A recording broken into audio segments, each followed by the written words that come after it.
Too early? Oh no, it's not. This is the new time, baby!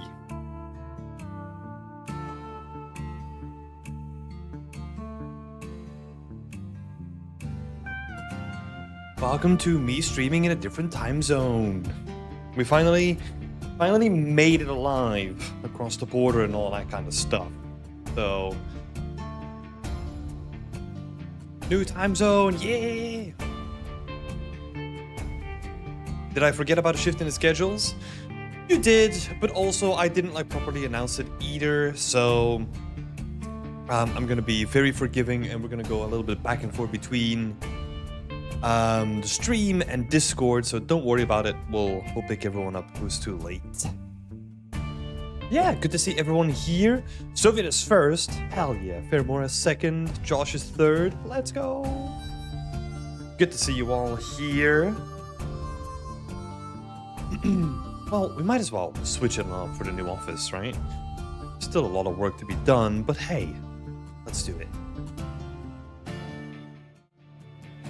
Hello, everybody. Good to see you all back. We've got a little bit of a different camera angle going on because of the different room layout and all that kind of stuff. You'll see some familiar faces, you know, familiar decor. No feedback then this week? No, Leia, you're good. You're good. You can still get some feedback. It is a hectic week for all of us, so there's a little bit of chaos, so I'm gonna be a little bit more lenient this time around. So you're saying I ain't no Brit? Well, neither am I anymore. I mean, not that I ever was, but I was living there, you know.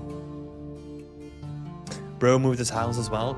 Yes. Yeah, the move has now finally been completed, and yeah, this is a new place. This is a new office, and it will be for the foreseeable future. I mean, no plans to move. But yeah. We left the UK. It's. Let me turn down the volume of the music a little bit. Yeah, we left the UK. It was actually, there were some stressful moments, but it was actually pretty smooth for the most part. We were way more prepared than we would last move. So this time around, we're actually doing the thing we were supposed to be doing. There was potentially a slight hiccup. Of not getting Nacho across the border. Nacho is our dog. But that got figured out, you know. I can't go into too much detail for legal purposes, but hey, that got figured out. Oh yeah. Hope you're feeling good in Belgium. Here's the weird thing. I don't know yet. You know, it is really nice. I see my parents way more often, right? Which is a good thing. We went out shopping. They come over for visit. My mom is coming over for afternoon tea tomorrow. You know, all that kind of stuff. That's what I wanted. But yeah, there's also certain things where it's really weird, and I don't know what else to say, but uncomfortable to be back in Belgium after you've not lived in Belgium for 10 years. It's weird. It's weird. So yeah, we don't know how we feel about that just yet. But it's not even been a week, right? So we moved last week on Wednesday. We literally arrived at I don't know, 12 at night or something like that, really late in the evening. So it's not even been a week. So given some time and given some time to settle, I'm sure that we'll settle in well. Leia would throw some hands if someone tries to separate me from my pet. Yeah, we had a whole backup plan if Nacho wasn't allowed to cross the border and all that kind of stuff. One of us would stay behind. But then also that was potentially another conflict because we were there on a temporary visa, right? Which is a skilled worker visa. And that was also expiring as well. So it was a whole bunch of stuff, but we were just hoping that it wouldn't come to that, and it didn't. So yeah, that is good. Yeah, Slate. It's yeah, different room in a different country.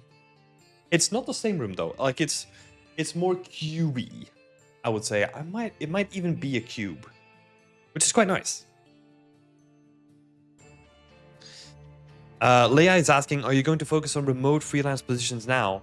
Well, yeah, so I'm currently talking to a client that I'm hoping to work for. We're kind of finalizing like last bits. But like the main focus will be, well, it kind of depends, right? I'm trying to do more of an equal split again between Beyond Extend and that client. It's gonna be, yeah, it's gonna be no surprise who that client is gonna be, but I can't reveal it yet. But yeah, the thought process is that after that client, after that contract is done, then I'll just do full-time Beyond Extend, or I'll go into freelancing, or pick up like the odd jobs here and there. We'll see. We'll see. That would be the idea.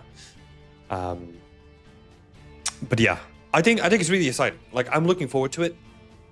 I feel like this was the move that I was supposed to be making for a long time already. Instead of like trying to move jobs, or like trying to move countries for like the job here and there, it's now just like, no, we're just gonna focus on ourselves first, and then see if we can match the jobs with how we feel, rather than we were always adapting to the jobs, right? So that's the way that I feel like comfortable going forward. And it also opens up opportunities for us to focus on my partner's job as well, which is like a big focus for us both now. But yeah, we will see. It's all just like still up in the air, you know, like who knows what's gonna happen, who knows what we're gonna be doing. Yeah. But for the foreseeable future, this will be the plan, and then we'll see how good that works. And yeah, we'll see how we do. That's why also last year it was like a lot of focusing on like the courses and like increasing the consistency of the workshops and all that kind of stuff, so that Beyond Extend is stable and that we can then use that as a springboard for whatever else I want to do, right? So yeah. Massive shout out again to like Sunny and Evelyn for all the support in that and helping me build that too. You need to be on Discord. Well, I've been very absent from Discord, right? As you can tell. There's a whole bunch of shenanigans as to like Tiffany still had like mobile data. I didn't have mobile data, so I couldn't like really access any online functions, and we were like out and about like all the time. It was, yeah, well, it still is a bunch of chaos. It's very old-fashioned here, you know? Like we have, so currently the way that it's working is that a lot of the, how would you even call it, like amenities or like things that you need to do, like getting a new SIM card, getting like a Belgian telephone number, getting internet, getting all that kind of stuff sorted out. It's all kind of linked to your ID because they want to make sure that you live in the country. But for that, they actually do send a person like a local cop basically to like visit you at your place and like make sure to verify that you're actually living at that place. And then after that is done, then you can actually get like your phone number and all that kind of stuff. We don't know when that guy is gonna come around, because after that, like everything's gonna be so much smoother. But we're kind of just waiting for like a random person to come around and like come and check if we actually live here, which is really weird. It's just, yeah, it's just like a bunch of like old, seemingly archaic stuff to me. I don't know. It's just weird. Yeah, it's just odds and ends. I mean, I get why they do it. Right, so I get that they want to verify they actually live in the place that you live, and yeah, an unskippable cutscene, exactly. Like I do get why. It's just that the process is so old-fashioned and so archaic that it kind of feels like, okay, do we really need to do this? Whereas, like for example, I don't know, like even in the UK, you know, you just sign up, you get your national insurance number, and it's like cool, you know, like. Yeah, maybe you have to do like the odd thing here and there, but most of it is online, and it's just like takes a couple of minutes. But yeah, enough complaining about that. We'll get that sorted. It's just it's a weird kind of transition currently. Um, hey Kazuki, welcome, welcome. Out of curiosity, am I getting in for submitting 10 minutes earlier? No, actually, I'm gonna be a little bit more lenient. And because it is chaos, right? Like me moving and then also like the times changing and all that kind of stuff. Like a lot of chaos. But this will be the new time that we're doing with Wednesday. So from the future on, I'll make like the announcements a little bit clearer and all that kind of stuff that we can get some consistency going again. But we'll get through everyone today. Make sure that you know scammer or AI. I get it. Invite him for tea and biscuits.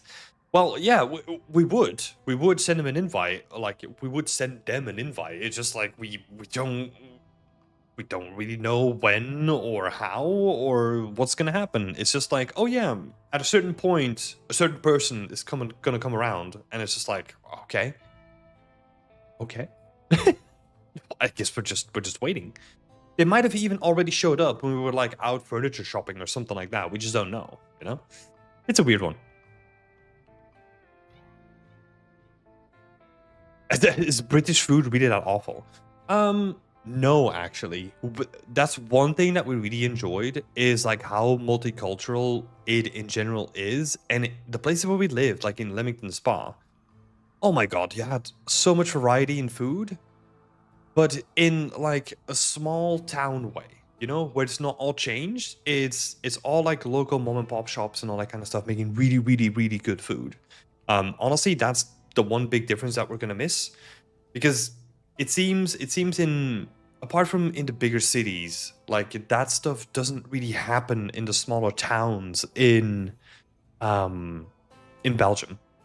For example, my parents came on over and they helped us move, and we had a fantastic dinner in like a local pub out in the middle of freaking nowhere, and it was amazing. It was really, really good food. That stuff just doesn't happen in Belgium for the most part because I think like there's archaic laws that you can't like serve food when you run like a place that sells beer or something like that. I mean, it's probably more specific than that, but like for example, a lot of the pubs, like the stereotypical pubs that I went to when I was growing up in Belgium, they would never sell food. You have to go to another place to get food and then come back to the pub if you want to continue your night of drinks, right? Whereas like in like a British pub, you can just do it in one place, and honestly, all the pubs that I've been to are really, really good. They have really, really good food. Great beer and beautiful architecture to come. Yeah. Yeah, we live really close to the place where I grew up, so like it's very recognizable here. When I went to London, I thought the food was great, but it was always the food that wasn't English, like Greek or Indian, but like it was very well done. Well, I ask you another question. What is English food? Right? I think the national dish last year was like chicken tikka masala or something like that, right? I think that's the beautiful thing about like UK cuisine is that to a certain degree it doesn't have one really. So that's why it leans into like all the mixture of cultures and all that kind of stuff, right? I mean, yeah, it's like mushy peas or like fish and chips and like all that kind of stuff, right? But it's like that's like I guess traditionally like UK food, but also eh, if you have a choice of like what you can pick on the menu, I don't think that's gonna be like too far on the top, you know? Or the beans on toast, you know? I mean, I will say I'm gonna miss like a good English breakfast though. Yeah, yeah.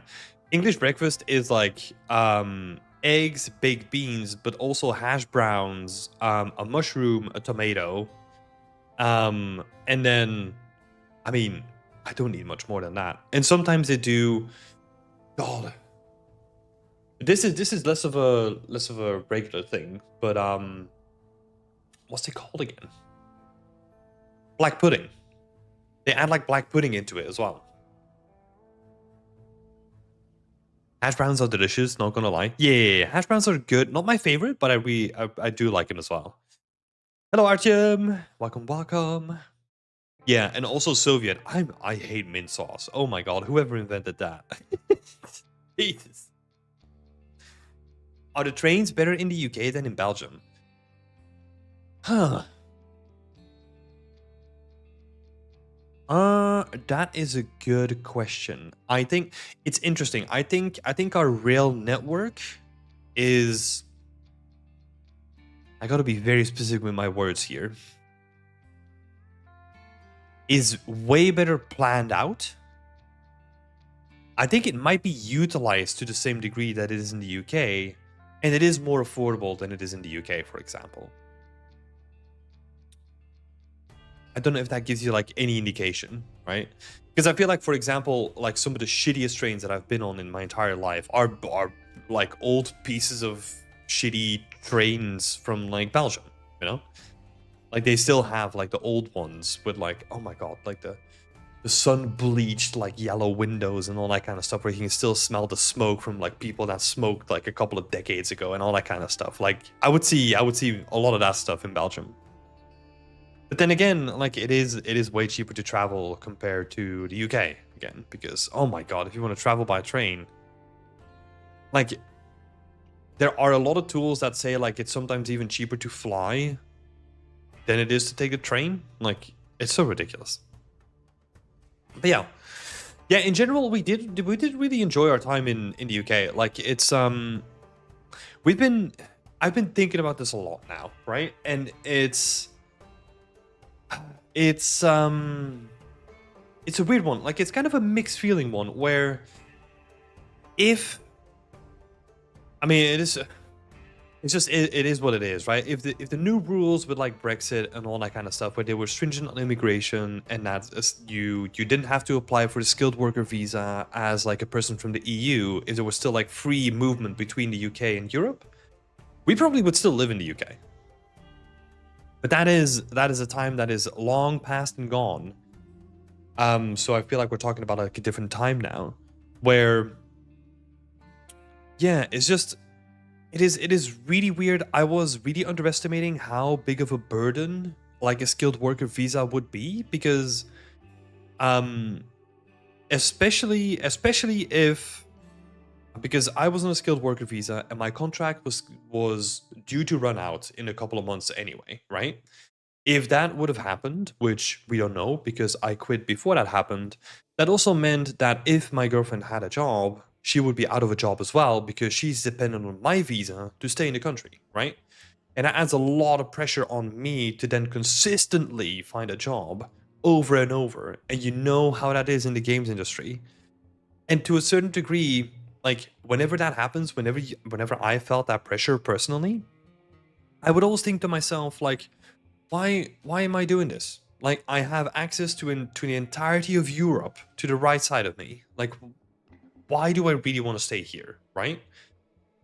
And it's like, yeah, I love the culture. I do love the people. Like honestly, like I do love the people. Yeah, everyone keeps complaining, but they do the same thing in Belgium and all that kind of stuff. But yeah, I do genuinely love the people. I do genuinely love the culture. I also love like the feelings of certain towns, right? We did, even though it was like more of a posh town, but like Leamington Spa has a lot to offer for like the size that it is. And again, like the great food, like they have like a great food culture going on, I feel, which is really, really nice. So yeah, I'm definitely gonna be missing that part of it. On the other side, though, there's a whole lot of stuff that we still need to discover when it comes to living in Belgium for the first time, right? Because we grew up here, but we never really experienced it as full-grown adults with like a salary coming in and being able to experience all the stuff that like Belgium has to offer. So we still need to do that. So I am really looking forward to that part of it, where it's really weird that we're now on an adventure in basically the town that I grew up, right? So that's like, I don't know, that's an experience that not a lot of people have, I think. Plus also, like, Belgium does have a tendency of taking things more chill. Housing in general is comparatively more affordable as well. basically, for example, all my friends have houses, right? In comparison to like all the people that I worked with who have spent like the last decade working in the games industry, they don't have houses. Whether that is for, um, whether that is because their income, whether that is because they have to uproot their life every couple of years. There's so much going on, right? But yeah, it feels like Belgium is kind of unaffected by and large by like the big swings in culture that you see in a lot of other places. Yeah, it is straining, Leia. It's always in the back of your head, right? And even if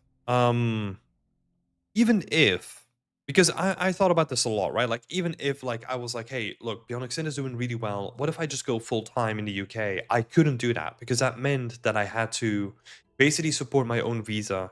And then we're paying a whole lot of money for just me to stay in a place, right? And that just like financially just didn't really make sense to me. So yeah, it was a weird one. I thought it was supposed to start at 3. Yeah, I'm in a new time zone, baby. So this is gonna be the new start time. But yeah, we're gonna continue doing this for the foreseeable future from this time point on. But yeah, I also need to make like a couple of new announcements, making sure that everyone's aware of the new time. And yeah, I'm gonna be more lenient on people that come in late as well, and see if we can filter them in too. Because that's also partially my bad as well. I live in Germany, and it's definitely cheaper and easier to fly than taking a train. Which is weird, right? Because Germany has like a Germany ticket, which is like 50 euros a month. Of course, you cannot like travel between like intercity, right? Like that's the main restriction. But there's a lot of times where if, for example, I had to go to London to get like some ID stuff taken care of, right? London is like from Limerick to Spa. What is that? Like a 2-hour train ride or something like that? And that set me back like 150 euros, I think. And I booked in advance, right? So it was not like I was doing last minute stuff. I booked in advance too. I don't know if I was just unlucky, but like, yeah.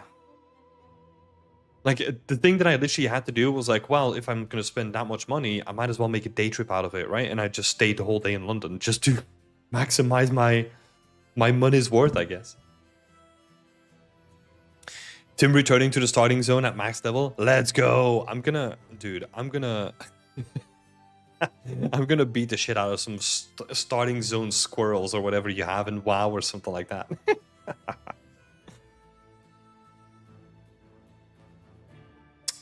But yeah. Yes. So that's been going on. Hello, Luis Alberto. Sorry, I did miss you there. And Soviet is asking, how are they going to finish Fable without you? Well, that's a good question, right? That's a good question. We'll have to see. But yeah, Kazuki was saying, I was reading a lot about the negative effects of Brexit, and I read that it was an emotional decision opposed to a well-thought-out decision. It seemed to me like there was only... Well, yeah, it's storytelling, right?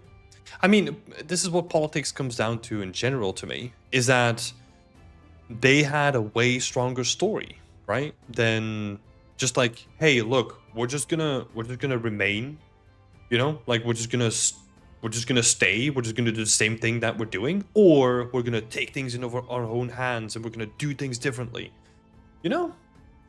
Like if you just strip away like all the cultural attachment and all that kind of stuff, like one story definitely has like a very like a bigger impact than just, hey, we're just gonna stay the same, you know?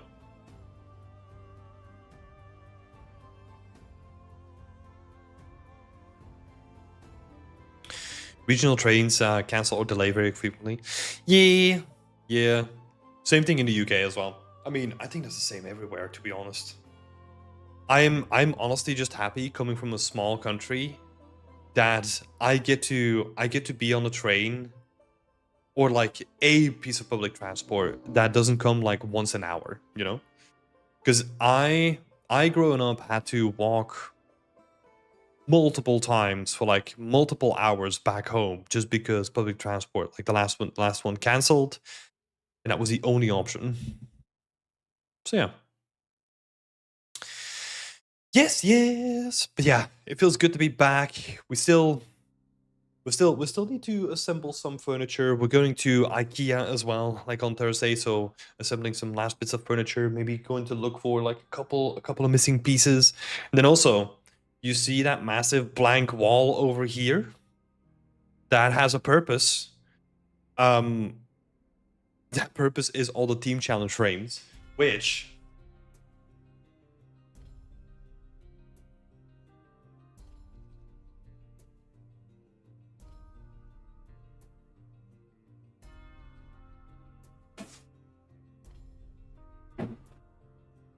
there's some other junk in here as well, but it's this is just all team challenge frames. Like it's 2 layers of these small frames that I need to hang on the wall still. Um, and this is not all of them. I need to still add like the 14 one from the latest team challenge. So that's gonna be that whole wall just filled up basically. Like from honestly from ceiling to like the wardrobe that I have. It's gonna be nuts.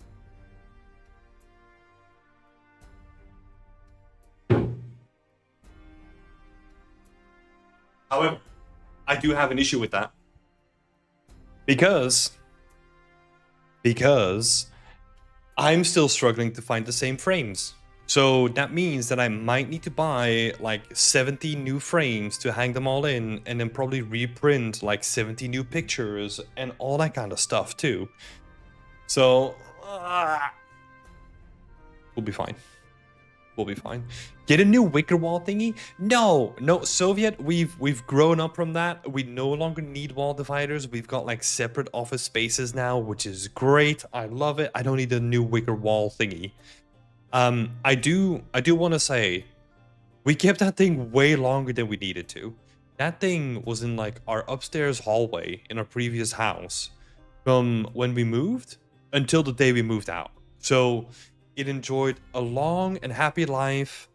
I kissed it. Good night every night. You know, so it lived like a good life. You know. It's a mansion. Oh no, the previous place was a house. This is a flat again. So, but yeah, not to complain about it at all because yeah, that's that's one thing. Oh, that's one thing about the UK. Get the goddamn houses. Oh my god, it's so. It is weird. It is weird to say this to a person that has lived in the UK their entire their entire life. That it can be different. Um, but it can, you know, and especially if you grow up in like a place that does have like, you know, like good laws against like having to upkeep your houses and all that kind of stuff, and then going to a place that doesn't have it, like, oh, there's so much stuff that you have to deal with in the UK that you just that never even comes up in Belgium, for example. Kazuki's asking, Tim, do you draw or paint? I noticed that you're really knowledgeable with composition and lighting. Does that knowledge come from past experiences? So I always wanted to be a concept artist. That's where most of my fundamental knowledge comes from because I was honestly drawing like all the time. Um, that's also the reason why my parents and I made the decision when I was in like fourth year in high school or something like that, instead of doing car mechanics, which is the thing that I was pursuing at that point, to go more artistically. Um, so yeah, a lot of it comes from that. I still have like my old sketchbooks somewhere. I put them. I think here. This is like stuff from like freaking when is this? Like 10 years ago or something like that? But yeah, I used to draw a lot. Let me see if I can find some like interesting stuff in here.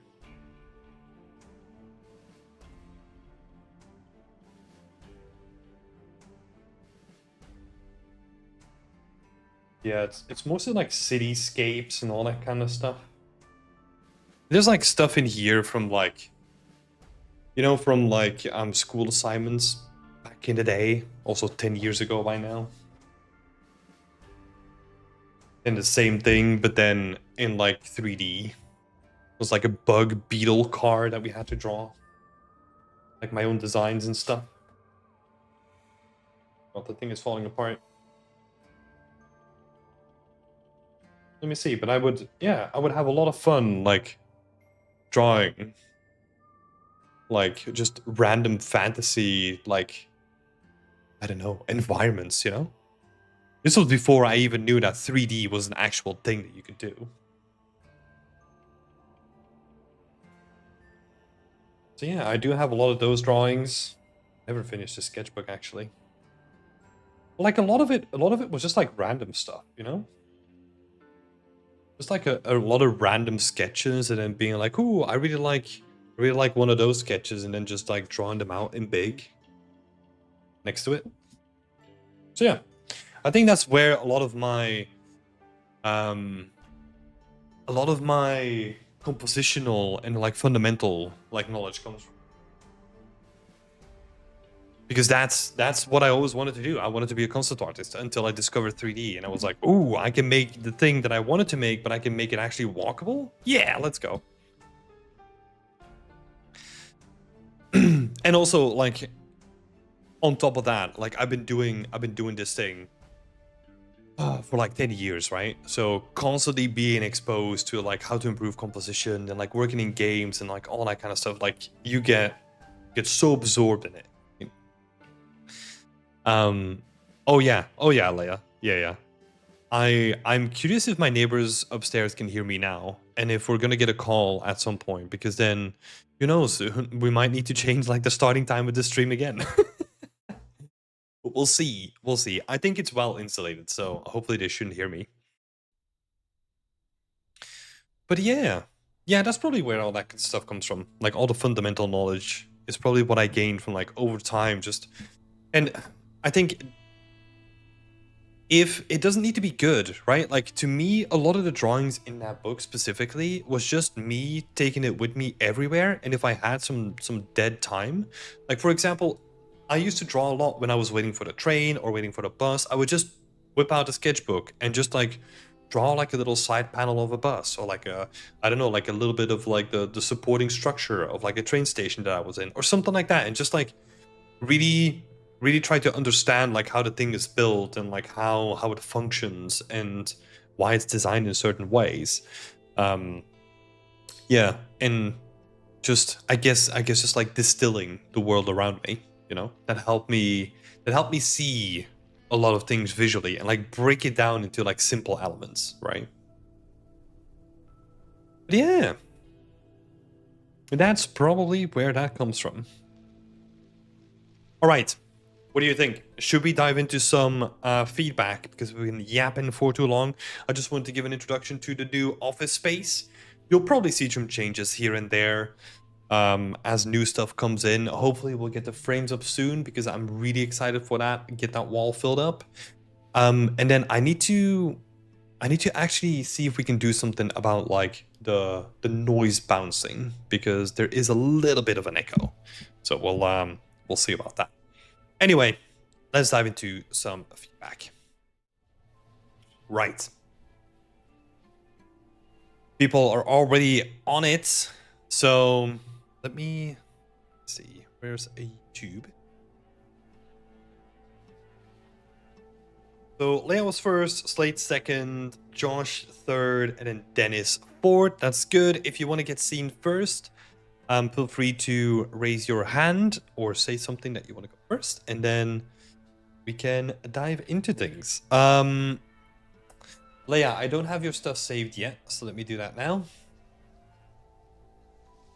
Let me create like a quick new entry for you.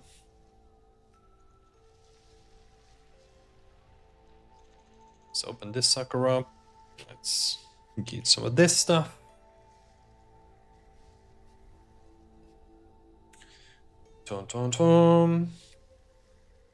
I just copy it straight into here.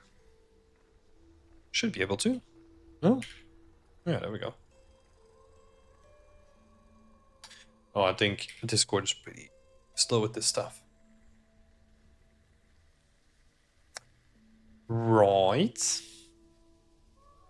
Copy all this stuff in.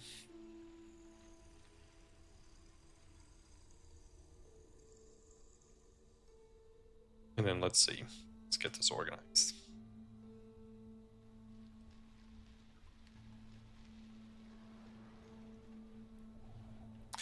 Right. Okay. What can we say here? So I hope you had a safe trip. Thank you, Leia.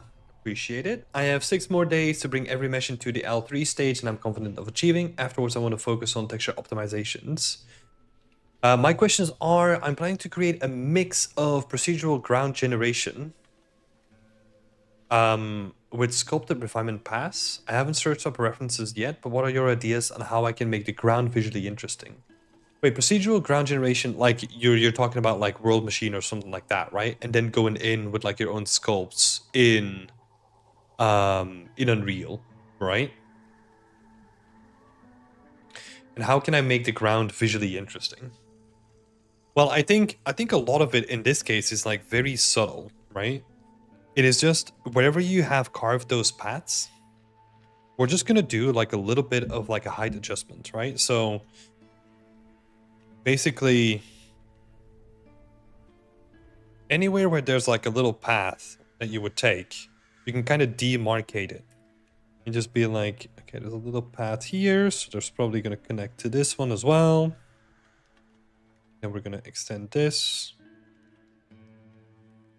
Maybe this becomes like a bigger thing because people are walking from this house to that house potentially. They're walking out the main gate, and then maybe after going that way, like we can do something about that. So this is all gonna be like depressed soil, right? And then for the rest of it, what we can do is we just raise it up a little bit, right? So this section goes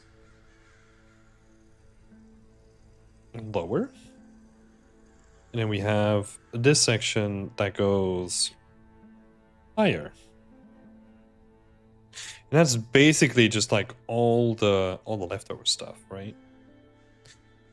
Because I think even for like your camera angles, the only thing that you really need is just some like mountains in the back, right? Because from these camera angles, I mean, you do, yeah, this one comes pretty close.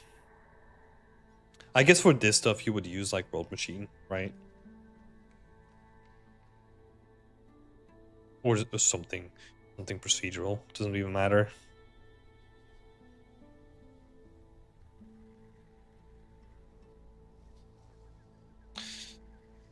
So something procedural, pick the easiest option, and then the rest of it can literally just be like hand sculpted where it matters, right? So in these sections, that's good to do some like hand sculpting and get it to look like really, really nice. And then just a combination of you doing the sculpt and then some really good terrain blending as well is going to help a lot, right? Because right now it is very simple terrain blending. I think it is literally not even like height based at this point, which is fine. But like some height based blending of the terrain and really, really making that look good is going to help a lot in this case. And then where you have the lower sections, that's going to be where less grass. And then the higher sections is where you can have like grass and all that kind of stuff grow, right? I plan to make it a playable level. Well, yeah, I mean, playable as in like you can walk around in it, right? I think that's the basic assumption, right? Like if you, because then you only need to take care of like the sort of metrics, I guess, if that is what you intend. Because playable, like the reason why it gets confused is because when people say playable, I'm expecting game mechanics and like a game to be attached to it. Where in this, it's an environment that you can walk around in, right? It's just like you just like walk around the place, which is really simple compared to making it fully playable, right? I mean, that's the way that I interpret things. Yeah, that's honestly all you need to do, right? And then whatever you can do, it's not only in terms of terrain that you need to make things interesting, it's what you do on top of the terrain as well, right? So for example, like in this case, like if you don't want people to walk that direction, right? What is usually going to be the case is that someone's going to put up like a little fence, right? So they kind of have just like a little fenced area going on, which then kind of loops around here, and then you can kind of go up the stairs that way, right? And that helps in like visual interest, but also just like a hierarchy of like, oh, the reason why this is fenced off is because maybe there's a horse barn in the back or something like that, right? Or like a storage place. And that is a way of also delineating like separate areas and making them more fleshed out than they currently are, right? Because we still have you've tried to give like the house a function, which is good. We just need to extend that function outside of the house as well, and then we can tie in the logic of the space, which is like all the routes and where people walk, with the function of the house and how people have delineated that, right? And then hopefully tying that back into the function of it too. So a little fence there could help a lot. And I can tie into like the whole like fence that you see here, like forgot the name of it, like a railing. Yes, it did start. Well, it did start early for everyone else apart from me. I'm still doing it on the same time, but it's because I moved countries that we're doing it in a different time right now, Charlie. So yeah, welcome back. Cool. What else is there? Yeah, so it's making the ground visually interesting comes down to yeah, like a banister or a railing or something like that, Josh. Thank you for helping me. But yeah, to me it doesn't only come from making the ground interesting, it's also how the ground then becomes interesting in a way to delineate where people are walking, all that kind of stuff, right? Because for example, if we only have this path, but we don't have the fencing, then what is stopping someone from just like going here, right? Because then if we don't have a fence, then we need to do something like this, right? Because the two go hand in hand, and then maybe, I don't know, there's like more trees, like a little tree or something like grows here or something, right? But you can see how those two like work hand in hand, where the people that are using the space are gonna use it to their maximum effect, and that's gonna sort of delineate spaces for people. Cool. So yeah, I would first think about, and this is very, very typical for game design as well, right? Like if you're working on a game, you as an environment artist are usually not the first person who's going to come in contact with the space. It's usually going to be the level design. And what they do is they think about this functionality first so that you can make it pretty, right? Because they will oftentimes look at this from like a top-down space and they say like, hey, look, I need like a quest person to go here and then NPCs are walking here. And they basically plan all this stuff out so that you can make it pretty. So usually what that means is first you want to have the function and then you can make it pretty. Right? That's usually the way that things work. And you can think about it in the same approach that I did with houses as well, right? What we focused on first was, okay, what is their function?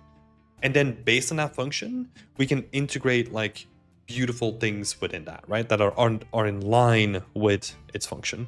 So first function and then making it pretty.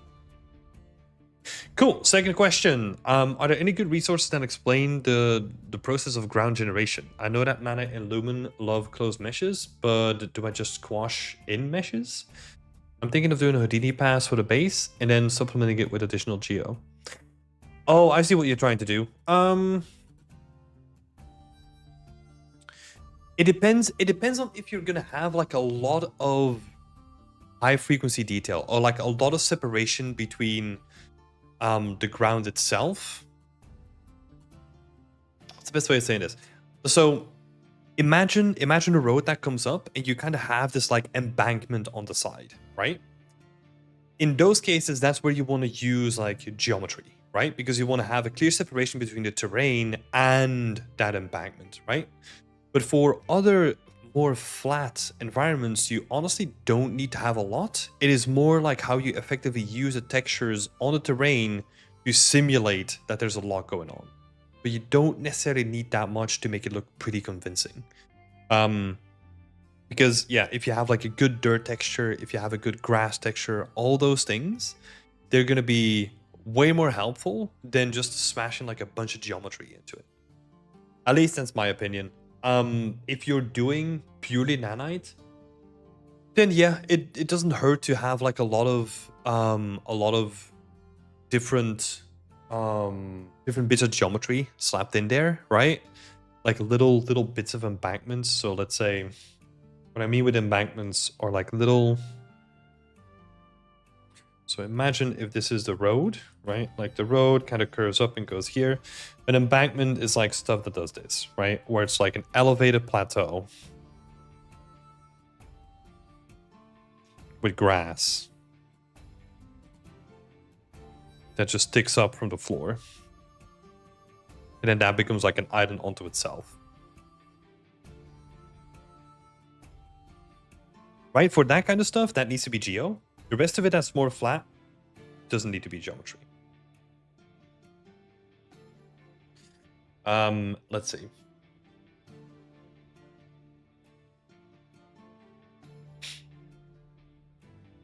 I'm thinking doing a Houdini pass for the base and then supplementing it with additional geo, or should I use Unreal native landscape tools? For if you're gonna be using the techniques that we talked about, where it comes down to just the way that you're gonna blend like your materials, you don't need to use like any fancy Houdini stuff. Unless you wanna really create like a really interesting geometry that is adding a significant height difference, right? And how do you unwrap for these types of assets? It depends on the asset. Like sometimes you wanna kind of have like a tidable section that you can use, but most of the time it's just going to be like your standard 0 to 1 unwrap for most of it. There were a lot of questions in there, and I tried to go through them like a bit quicker, so I hope that was helpful. Feel free to ask any follow-up questions, Leia. McFall is asking, we back to the +1 time zone? We are back in the, well, for me, Brussels time zone, I guess, right? So that's where we're back, and we're gonna keep this for future slots as we go.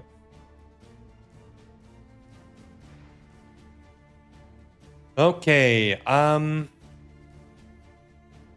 gotcha. Thank you, Tim. No worries, no worries. Cool. Thank you, Leia.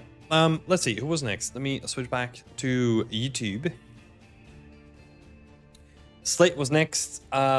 Same thing with you, Slate. I don't have your thingy set up, so let me do that right now.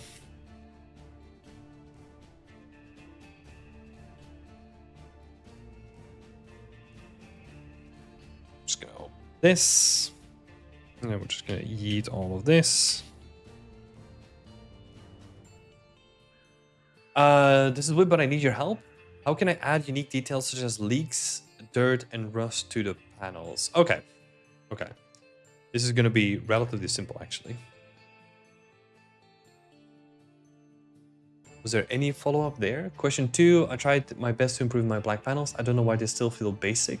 I'm willing to add bolts, but would that be enough? The black panels.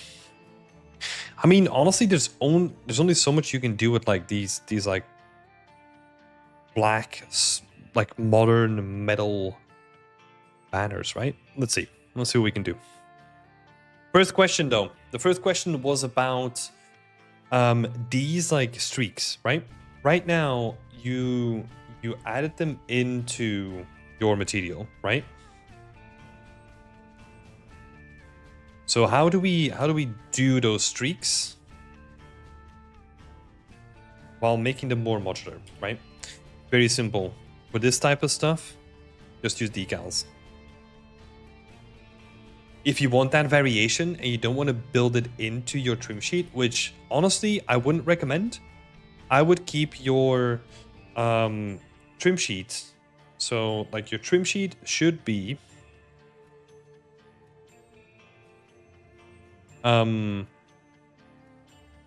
like, how would I describe what a trim sheet needs to do? It should offer an interesting but basic variation in terms of like texture response.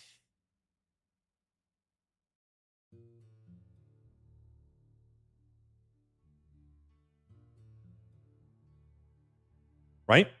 That's what we want, because we want the trim sheet to be the base, because if we make it too unique, then it's going to be repeating, right? We don't want that. With these leaks, it's not too bad, you know, because they're quite subtle. But those are all I removed them. Oh yeah, that's just like the last image that I have though. Last image that you added. Anyway, that's honestly beside the point, right? Like it's just like more explaining the techniques that you could use. But for the trim sheet, what you want is you want to have an interesting base, but you don't want it to be too unique, because then what is going to happen with them is that it becomes too repetitive, right? You can easily see the repetition in the texture. So just use projected decals. Yeah, exactly. Exactly. Hello, user. Okay. Good to see ya. Hope you're doing well.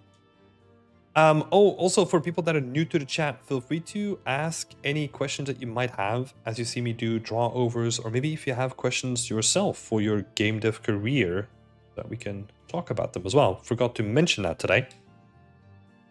But yeah, for something like this, you know, you just have like a couple of decals that just like, I don't know, you can add a couple and you can make it like really unique in the way that you want it to, by like stacking as many as you want, like up onto a disk, for example. Now onto your second question. I tried improving my black panels. I don't know why they still feel basic. I'm willing to add bolts, but would that be enough? And we're talking about like these black strips, ignoring like the streaks, right? I would definitely expect there to be some sort of like normal information.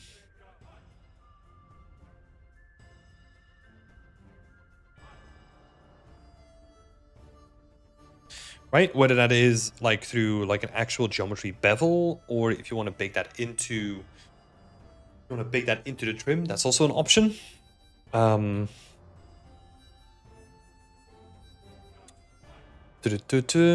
Is there a way to move them fast instead of selecting one by one? Because I also want to add decals below the bolts as well. What do you mean? For the projected decals, you can select multiple ones. What you could do is you could put them in a folder, and then whenever you have that folder, you can just like move it, right? You could do it that way. And there's probably like a bunch of functionality that you could build into your material if you really wanted to go custom. But yeah, I think definitely like some bolts, or even like, you know, like a panel line here and there where you have like a separation.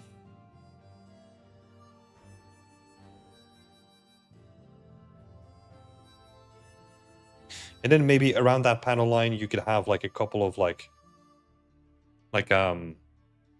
superficial bolts, right? This doesn't need to be like super interesting by itself. It can just be like very subtle, but it adds like a little bit of breakup to like the whole thing, right? Because then we have like, let's say a panel line here, we have like another panel line here, and now it feels like this thing is actually constructed rather than just like a massive like beam that is like solidly constructed, right? Whenever you're thinking about making things more interesting, honestly, just look at the way that they construct these things in real life. and then see if you can get inspired by how they do these things, right? Because sometimes it's okay to take inspiration from, let's say, I don't know, maybe this is one specific type of steel that gets built as one piece.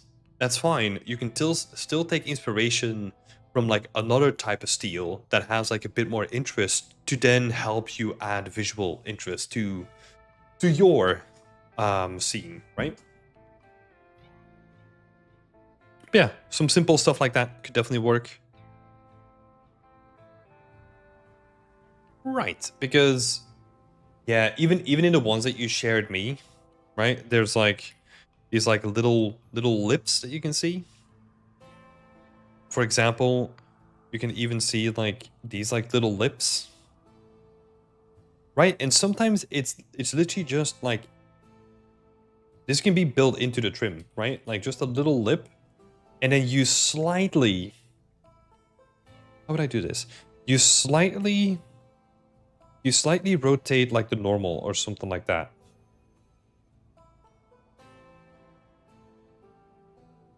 Between panels. And what that does is it kind of just like shifts like the way that it captures the light. And usually that's more than enough to indicate that there's like a separation between the panels, right? And that's like a built-in way that you can do that without then, I don't know, having to like deform the geometry or something like that.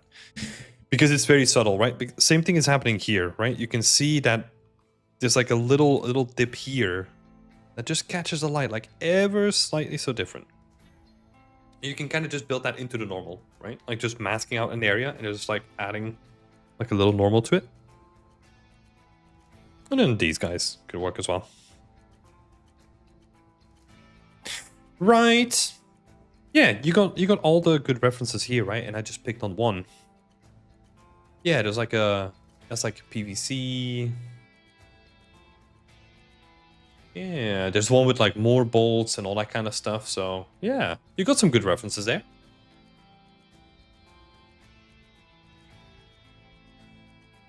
Good stuff, Slade. Good stuff. It's cool to see you working on the textures as well for this building. It's gonna be cool. It's gonna be cool to see you come together.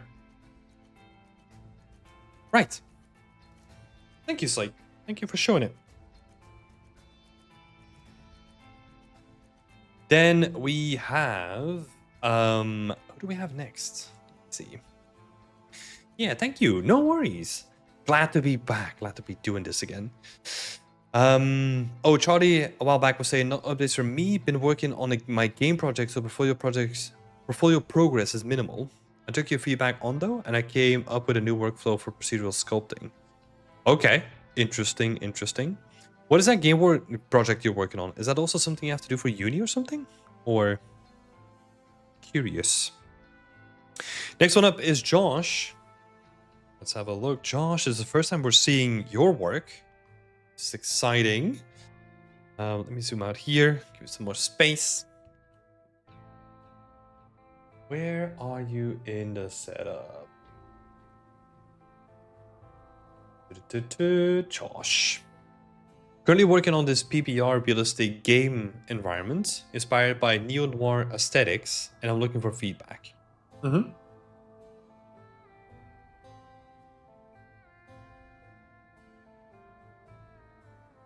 What is procedural sculpting?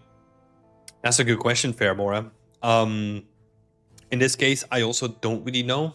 Like, it can mean a lot of things, right? Wherever you use like procedural like noise. For example, you could see it as one way you make, let's say you want to make like bark, right?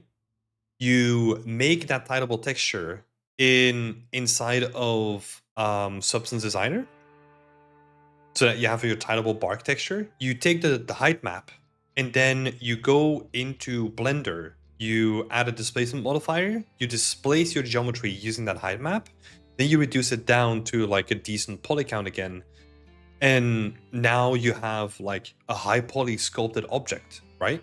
Based on a tileable that you made, and the way that you can then sculpt it is just by deforming your UVs, right?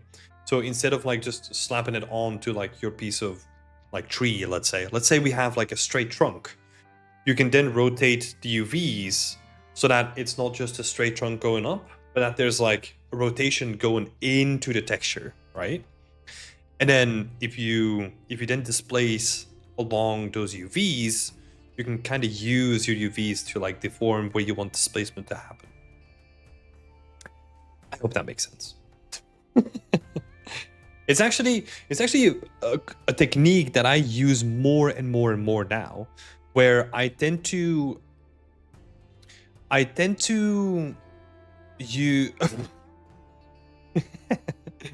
I tend to use let's see. So is that technique actually used in video games? Oh yeah. Yeah. I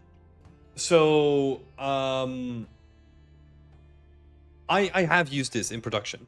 So for example, let me see, what can I say? Let's try to keep this more generic. If I needed to create destruction, for example, what I would do is I would have a modifier stack in Blender, and you can just literally use any information that you have. In my case, I kid you not, I used a screenshot of the game that I was working on, just a random screenshot, you know? And I used that to just give me like some sort of like random displacement information, so that I could then use that out. I could use that shape to boolean like a piece of destruction out of like a building, right? And that works because all I'm after is just like a nice silhouette that is like nicely broken up and kind of follows like the general sense of like the bricks that I was destroying, let's say, right? In my case, it wasn't bricks, but you can do that around like any kind of shape you want, right? And then at the end, what you do is where it doesn't align, where your UVs don't align with the way that it's broken up, you can just like grab a couple of unique bricks and then like make the edge like really conform to the shape that you want, right? It's a very flexible method, and you can really, really quickly create like a lot of different destruction based on like, let's say, a modular kit that already exists, and it's really flexible.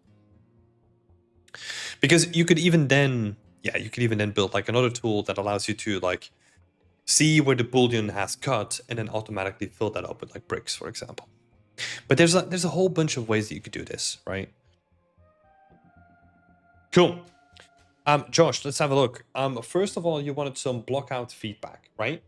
I added a couple of quick notes. In general, I think the gray box is great, right? I think the way that you kind of structured it and the amount of assets that are in there is pretty good. There is a slight thing that I want to add there, but we'll come back to that later. But yeah, I think the gray box itself looks solid, and I do like it. My feedback is on the amount of lights that are currently in the scene. It kind of feels like you're trying to showcase that like, hey, there's a piece here, there's a piece here, there's a piece here, and like everything is kind of lit up, right? So for example, this light here with a flashlight being on the floor, it feels too perfect, right? It feels too forced for what it needs to be doing. Because even if you remove that, we have enough light coming on here from this kind of spotlight that you're going to see that anyway, right? So we don't need to add an extra light to kind of accentuate that specific piece of evidence, for example. Because also keep in mind, and this is where it gets kind of tricky, right? Like I'm also imagining that there's going to be, in this case, like blood splatter and all that kind of stuff, right? And with that, we can also, with those decals, we can also direct the player or like the viewer in a certain way too. And especially because in this case, it is actually the murder weapon, right? So there's gonna be some connection there when it comes to the decals that are gonna be used later. This one is also a slight comment from me. Like if we're gonna have like a really bright spot in the foreground, that's gonna detract from the actual focus point, right? So it's a really simple fix. You can turn it off, you can rotate it another way or something like that. Like you could use it as a foreground shape, but I don't think it's one of those focus points that kind of gets in the way of like the bigger composition. Cool. And then, oh yeah, this thing is kind of so low down that I think with all the natural light that's coming in, and it's going to create like this really moody kind of effect with like the spotlights coming in. I don't even think that we need this light. We just kill it.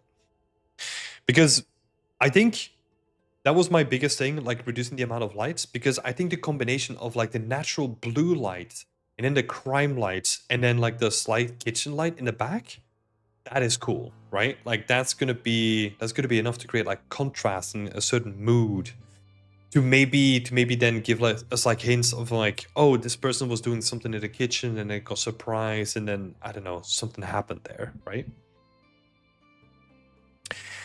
Cool. So the only thing that I wanted to say about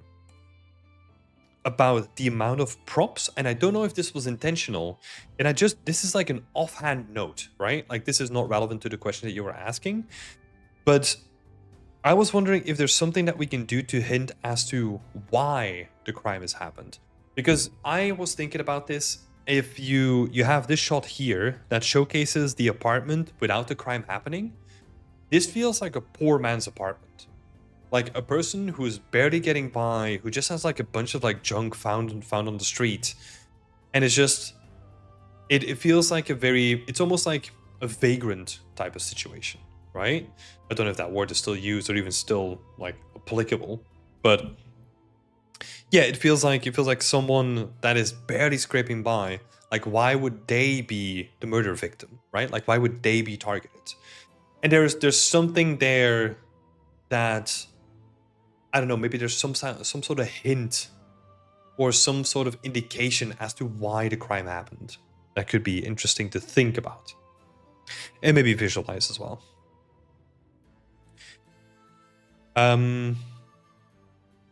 Yeah, that was also another like off the cuff idea that I had. It's almost that, and if this is by design, this is fine, right? If it's supposed to be like this person who's barely getting by, who doesn't really have like too much of their name, I think the next comment that I'm gonna make is completely fine. But without props in the scene, it kind of feels like the scene is almost set up for the murder. If that makes sense? Like you almost have like this area in the middle that is empty for the murder to still happen, right? Because yeah, normally, I don't know. Again, this person is sitting in front of like the window, right? Again, poor situation. If that is done by design, that's perfect. Otherwise, I would expect some assets inside, in the middle of the scene. Cool. But yeah, I think overall, like a pretty good shot. There are some things that you can do with the composition, right? I'm a big fan of the rule of thirds, where if I do like a quick sketch, you just basically take your whole scene, you divide your frame up into like 3 equal parts, top and bottom, and then you kind of know that like these are like your PowerPoints. Right? So these are like the points where you want to add the focus. So you could kind of build your focal point to be in one of those spaces. I'm usually a fan of my scenes going from like left to right. So usually I'll have my focal point like in the top right, for example. But you can do it in a different way if you wanted to. And that's like an easy like way to kind of help you with composition. I find that like the easiest one to kind of use myself as well. I'm going to be having, especially in the personal corner by the window, filled with late notices, medicine bottles, and empty beer cans. Cool. Okay, that's awesome. Cool. You could even. Oh, I kind of see now. Yeah. This is good. Okay. Okay, cool. If we're really leaning into that, that's amazing, right? Then the only question that I have is still the murder, right? It's gonna be some like, I don't know, like almost like homeless to homeless violence or something like that, or maybe, yeah, I don't know. Hello, Kiyu. Good to see you. Hello, Lily. Sorry, I missed you there. Hope you're both doing well. Do you think the establishing shot is a good move, or should I experiment with more? I tried a few before coming out to this one. Does the reference of the empty room? Oh no. I think this is good. I think with a couple of tweaks to like your composition, I think that is good to have like everything in one scene, right? You kind of have this natural progression where you have stuff to do with the crime in the foreground, you have the crime itself, and then you have like a little bit of background, literally in the background, right? Which is good.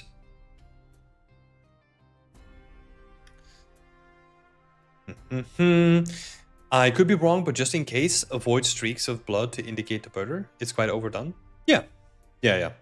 I think just it doesn't need to be streaks, right? It needs to be it needs to be like almost realistic, like blood splatter, right?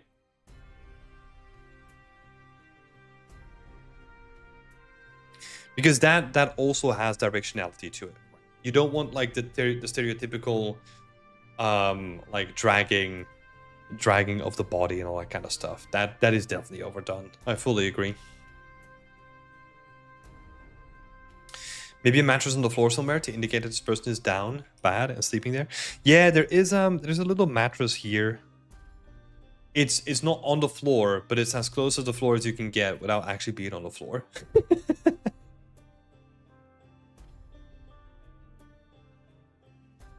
Yeah, exactly. I think that is cool. Okay, cool. I also wanted to say that this shot has a lot of potential. Just currently, again, like with this being so like awkward on the side, it's kind of forcing you to like look more to the right. So if we kind of crop or like rotate the camera this way, I think this could be like a really cool scene, you know? Again, using like the rule of thirds, right? Like you can change the aspect ratio of the camera, maybe zoom in a little bit more so that we're closer to the separation. But I do like using the arch as the foreground element. I think that's really cool. Because then you can play with like some really subtle like notes or like letters or like, I don't know, something like that on the foreground wall. Cool. Yeah, really good stuff, Josh. I think this is a great start of a project. I love all the gray boxing, like the way that you're setting up like the different areas for people to walk, to watch. The built-in color contrast, right? We have the bluish, like more neutral, natural light coming in with the spotlights being in the scene itself. I think really cool stuff. Joe Johnson is saying could probably block off the window with like some wooden boards or something like that as well to stop the light from drawing the eye over there. Yeah, well, the issue, it's a good idea, right? The only issue with that is that if we are blocking the window off here, this is basically like an important area, right? This is like their personal corner where they have like a little bit of reprieve, right? From like the daily grind, so to say. So we kind of want to have like light coming in here to indicate that this area is here, which is like something that I really like. If that shot was just by itself, I 100% agree, right? I think it's a good idea if it was just like this shot in isolation. Cool. Yeah, thank you, Josh. Let's see if I missed anything. The busted bed. Yeah. Slate is saying this is a good block out. Looking forward to see more progress. Let's go. I like the idea, but I wanted to use Venetian blinds, like I have blocked out, to create the mood noir light beams. Yeah. Exactly. Hope the move went well. Went good, by the way, Tim. Yeah, went good. We were expecting a couple of hiccups, and none of them happened, so it's all fine. It's just been like a whirlwind of a week where we're getting close to us being here for a week now, and it's just been as expected, setting up, getting used to everything, like trying to get like a phone number and all that kind of stuff. But it's just, getting used to Belgian bureaucracy, Thanks so much, Timothy, and everyone else. Yeah, and thank you for showcasing your work, Josh. This is awesome. Looking forward to seeing more of it. Let me see. Layout we've already seen. Give me track of things. Okay. Who was next in line? Let's have a look. So Dennis. Dennis is next in line. Oh, sorry. Denise? Oh, fuck. I might be butchering that. I'm so sorry. This is with a single N, and I can't read. Anyway, let's have a look. So... I'm making changes to the scene and decided to drop the normal plus tileable wood workflow. It was too much of a hassle. I'm moving to a trim sheet instead. Here's a preview of the assets I'm planning and the current trim sheet layout. I still need to add some hue variation and details, but I would love to hear your thoughts so far. Cool. Yeah, I think the trim sheet works nice, right? It works really good. An idea potentially could be is to add like a hue variation using the speed tree color variation node, because it's just so damn easy to just slap that thing on there. In your materials in Unreal, and then based on the placement where it's going to be, it's going to have like a slight variation. That could be an idea. I think building it into the trim sheet itself is also a good idea as well. And a combination of two, I think, could work really well.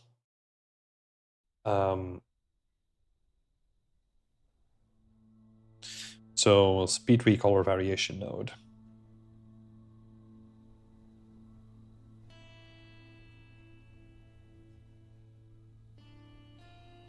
And that's in Unreal Engine materials.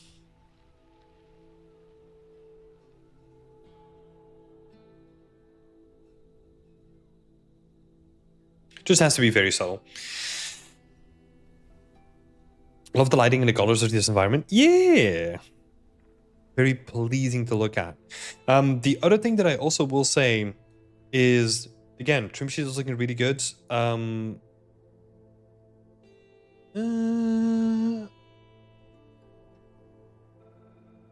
Yeah, there's some interesting stuff happening here. I guess that could work.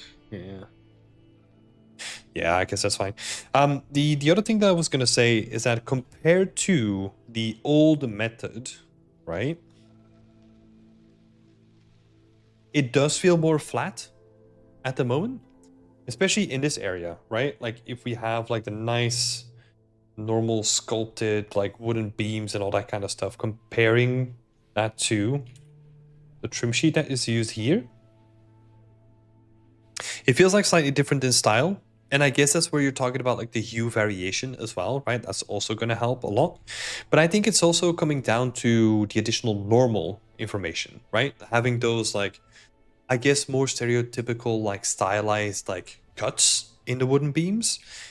That could be interesting to emphasize them more into the trim sheet as well. Because then we're going to increase the consistency between the wood that's already in the scene and then also the new wood that's coming in on the trim sheet.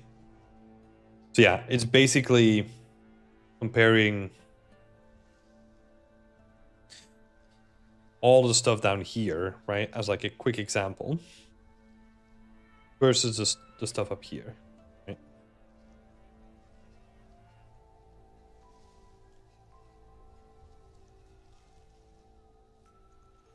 You can kind of see the difference between the two. But yeah, other than that, good improvements. This is also going to give you like so much more flexibility as well in just terms of like the workflow. And if you want to then like add something else on top of it, yeah, that stuff is going to look so good. So I think switching to a trim sheet is going to be really good. I didn't finish my second thoughts, but you were also asking for you tweak the composition and improve the lighting. But yeah, I think honestly we talked about that last time, right? And I think if we were to compare the two, if I'm gonna be really honest, let's see if we can visualize this more.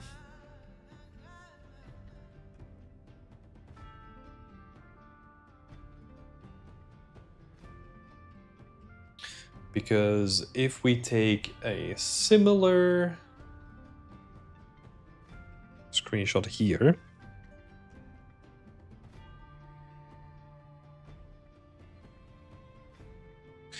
Let me make it clear, right? So the top is the before, and then the bottom is the after.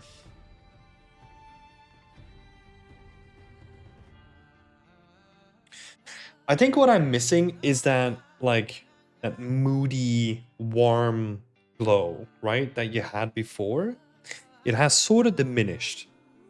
And I can see why you did it, right? I'll point out some areas. Of course, just go through like all the rest of your paints. I'll point a couple of areas out. It's especially the roof. Because we have like a couple of these areas that are just like shining some extra light in. It's also the God Ray coming in feels like way softer than the one that you have currently. So I feel like there is something that we lost in the transition from going to a very soft, very moody, very soft feeling. I think that's the best word that I can describe about it. To something that's a tad more harsh in the new instance. However, what I do like about the new one is that we have more depth going on in the scene, right? You can see more. There's like this really cool furnace that came in as well, creating like a really nice color contrast, right? Because it's blue compared to like all the rest of the warm colors, which adds like a little bit of spice into the mix, which is really nice. And then also we have like a couple of these elements that like catch the light really nice. So I can see why you've done it, but I think, yeah, there's some elements where maybe now it's coming from like one light source that feels maybe somewhat forced to compare to like the top one, where you kind of have like a more holistic feel of like, oh, there's a window and like a door and like stuff coming in from the roof rafters. Yeah, that's how I'm feeling about it. So there's some good changes that have been made. It is just, yeah, you lost some stuff along the way as well.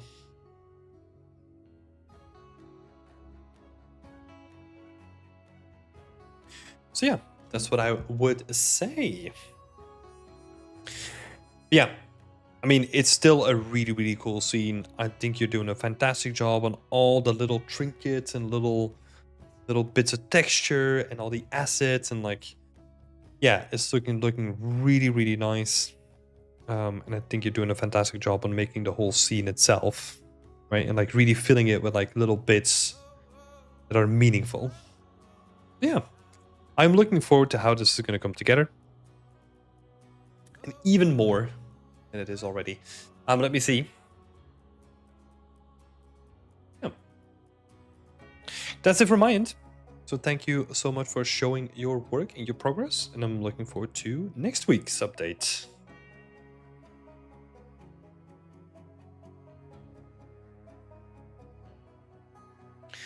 Thanks a lot, Tim, and thank you guys for liking the vibes. Yay! It's a really, really cool scene. Great stuff. Josh is saying, I like all the hanging dressing you added, like the clotheslines and the clothes on it. Yeah, yeah. It always... I love just hanging stuff. Like, it's my favorite thing in, like, video games. Like, whenever I have the opportunity, just... If it's rope, if it's, like, hanging clothes washing, like, if... Oh my god, it's so good. It adds so much atmosphere.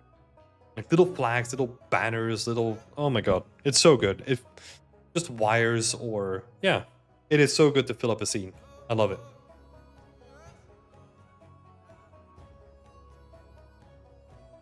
Hey, Jack. How are you doing? Good to see you. Good to see you. Hope you're doing well as well. Yeah. What's going on? Let's have a look. Are we still... Yeah, so it's Lenny and TopG. I think two people that I haven't added to the whole mix either. Yeah. me not putting out a notification in time is definitely gonna bite me in the ass now. But hey.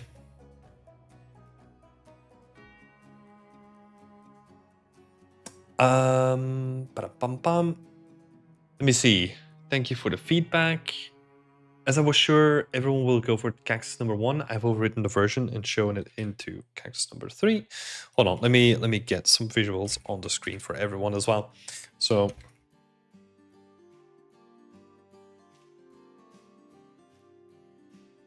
let's see. What are we giving Fatigue on?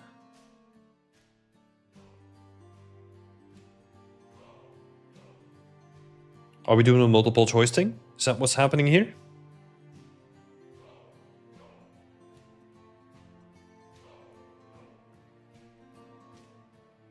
Okay, let me read the Discord now. As I was sure everyone would go for Cactus number 1, I must have overridden the version shown in number 3. We'll correct that. Question 1. The glowing bottle's reflection appears in the incorrect place and also shines light in front of the jar. What is causing it and how to fix it? So, wait, the glowing bottle's reflection appears in the wrong place? Does it?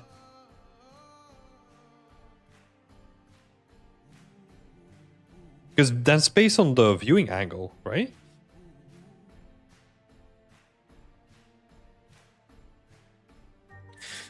I'm not too sure actually. So a couple of things that I could think of is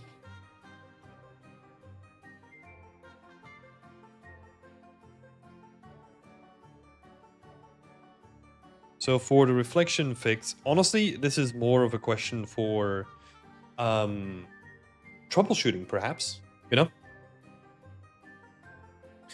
Because this seems to me that is just a thing with the viewing angle from my side. What you could try is maybe try with like a planar reflection. There's some stuff that you have to tick on for this. But it's basically you can draw like a whole plane onto the water.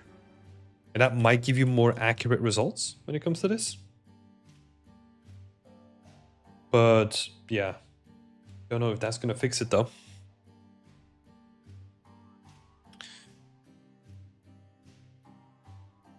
But the 3 versions are just for an update unrelated to the question. I posted a better view of the scene and the light if visible in the video. Yeah, I don't get the videos for Wednesday. Let's see. To me, it does feel like it's right though.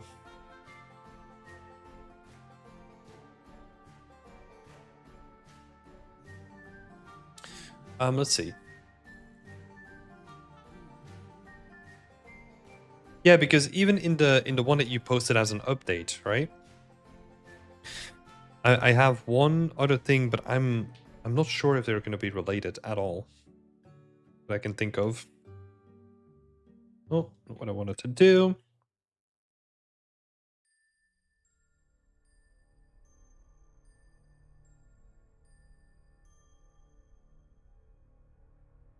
Yeah.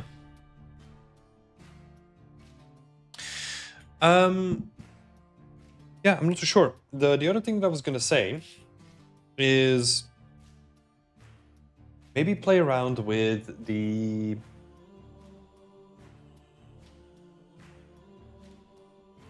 it's so slow now.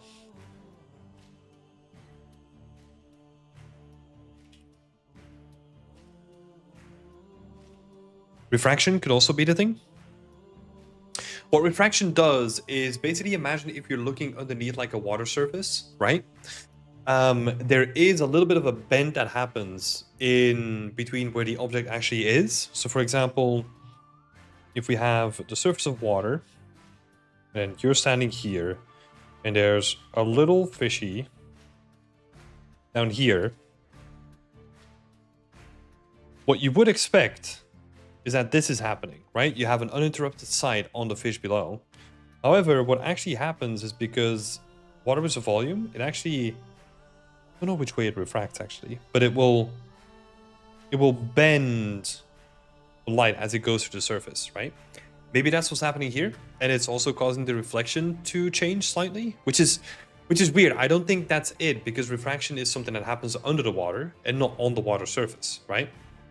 But who knows?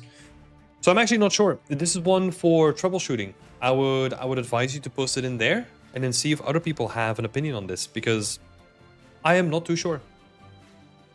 It's been a while since I've worked with very specific things like reflections and how to change them with Lumen. So I don't really have a clue on this one. Yeah. But feel free to share what it was in the end. I'm curious.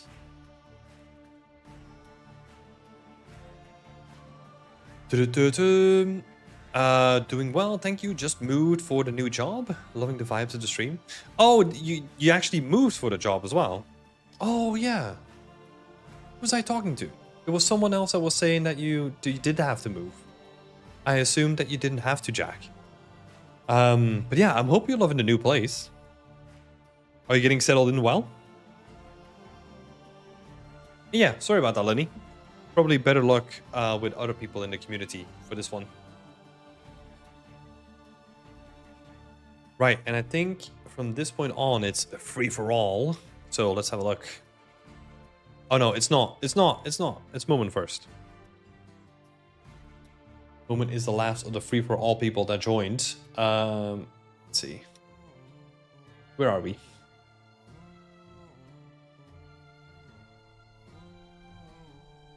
I knew it was going to be chaotic today, but that's fine. All right. Let's see what we can do here. Copy. And then I don't know if this is going to be relevant, but let's copy it anyway.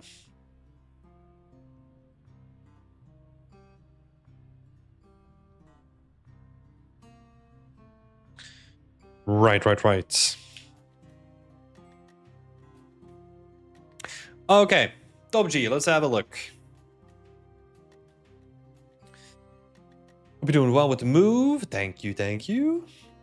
My next project is an exterior based on a concept with the learnings based on exterior kits, foliage, and possibly RGB masking. Okay, that's a lot of learnings in one project, right? Because exterior kits, if that is the first thing that you're doing, that is going to be a whole thing to tackle by itself. And then foliage on top of it is also another thing. Just throwing that out there. First question, how should I approach the IV in the scene in a modular way so that I can reuse it? Ideally, I want to avoid one-off IV piece, but it might feel difficult with this one. No, you can always break it up into multiple separate things. It's just you're going to have to make some concessions on what the visuals are going to be, right? Usually, I mean, there's no standard practice for any kit, right? You basically just look at what you need. But usually, go away. So if we make a IV kit, then, hey, that's me. I'm learning everything in my first project. Yeah, not recommended. But hey, you know, like, I mean, I've been ambitious before, and then, you know, like sometimes it works, sometimes it doesn't. So, who knows? Best of luck regardless. To be fair, I had a lot of issues with just like adapting my scope on the fly, which is usually the main issue. I think I got better at like cutting things off when it got like too ambitious. Okay, let's see. So for an IV kit, usually what you want to have is you want to have some clusters, you want to have some like hanging stuff, and then you can have like some larger triangles. And then for you specifically, because you kind of have some of that like curvy kind of stuff, right? You probably just want something like this as well, right? Then let's see, because now we can make this, we can kind of make this as well. This is going to be good. You kind of have this more wispy stuff as well. Maybe that could be interesting. Instead of this triangle, we're gonna make do with like this shape. And then maybe we'll make like more of this shape. So basically we have like an L for left and right, and then we kind of have like this kind of like a flattened U shape. And then you kind of have like, I don't know, let's say a straighter piece, and then you have like something that's hanging, right? And then honestly from this, you can create like a lot of this scene already, right? I think what you might have to do is make like, I don't know, an additional smaller cluster if you want to get like really detailed, and then maybe make some variations of things, right? So let's say this one is like really bushy, and then you have one that is like not as bushy, for example.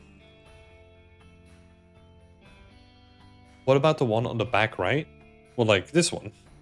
You just use like multiple ones of this one. So you can kind of build it up out of like full shapes, right?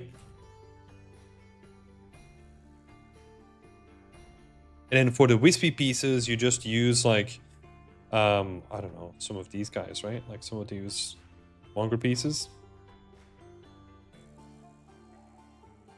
And the benefit with Ivy is that it is very forgiving, because there's going to be a lot of individual planes that are just going to be stacking into each other, and you can kind of scale one shell up and one shell down and all that kind of stuff. And you can create like a whole bunch of variation with just like a couple of pieces. So yeah.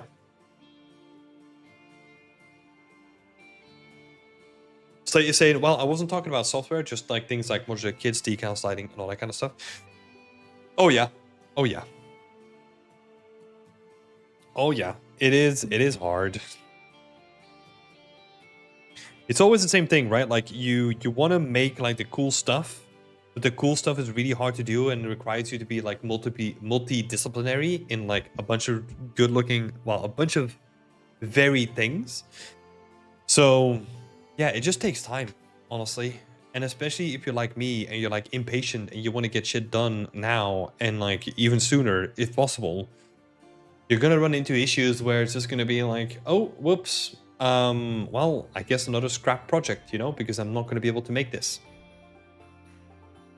And that's how some people learn, even though it's not recommended. But hey, sometimes that's the only way to learn. At least for me, it was. Also, do you recommend assembling the Ivy in a 3D software or SpeedTree? Whatever you're comfortable in, honestly. Like, I do all my Ivy, especially all the Ivy and bushes and all that kind of stuff, I do in Blender. But SpeedTree is also a tool that you could use. It's honestly up to you which tool you're more comfortable in. I assume the other plans in general looks like it makes the most sense to assemble in Blender with alpha cards for the most part. I attached some of the references for plants. I feel with how many foliage things there are, better some guidance regarding scope overall would be appreciated. We could delay that. Let's see. So the whole Ivy should be an alpha card? No. You're doing a combination of the two. So you basically create like a shell, which is kind of going to give you like some volume, right? So that could be... Do we even do that anymore? I think you could honestly, at this point, you could create like the whole thing out of like individual alpha cards. So you would just have this whole thing is just little individual like Ivy cards just like stacked on top of each other in like random rotations and all that kind of stuff, right? To give you like that volume.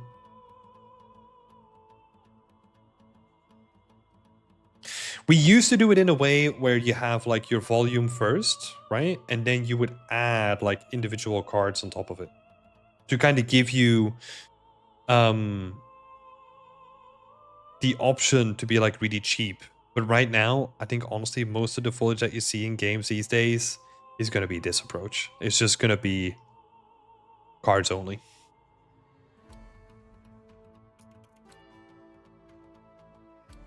Because otherwise, especially with Ivy, you want to have a lot of like height variation, right? You want to have a lot of you want it to work along like every angle as well.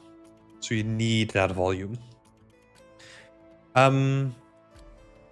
Yeah, honestly, like for the second question,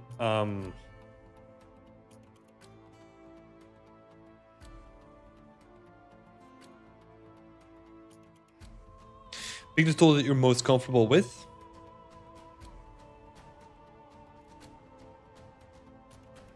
And have access to.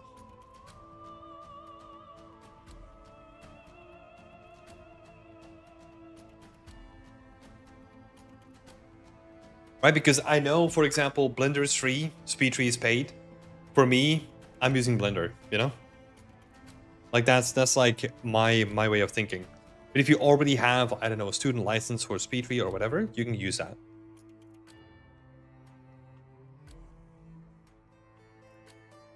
Because at the end of the day, it is honestly just a tool. Whatever's the easiest, and get the job done.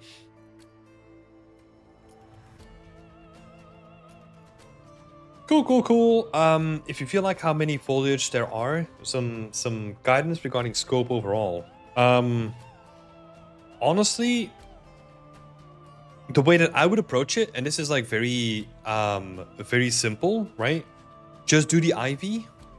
If you do some of the other plants later down the line, that's fine, but just do the ivy first, and the rest can wait.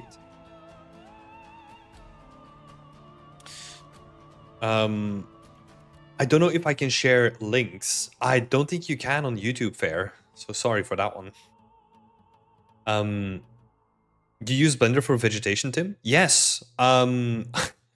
I stupidly and famously made my own recreation of SpeedTree, and I even made my own tree creator inside of Blender using geometry nodes. It's a piece of shit, and you shouldn't use it, and I don't use it myself anymore anyway. But yeah, for this stuff, for Ivy, I have a couple of geometry node generators, and I also use particle effects for a lot of this stuff too. Basically, what I did, honestly, is before geometry nodes, I was using particle effects. Now I just turned that system for particle effects into my own geometry node script, and that's what I use now. But it kind of works the same way.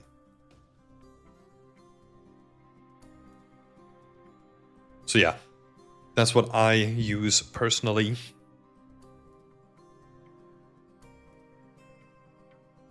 Good thing you left it though. Oh yeah, I had a lot of fun building it. I really did. I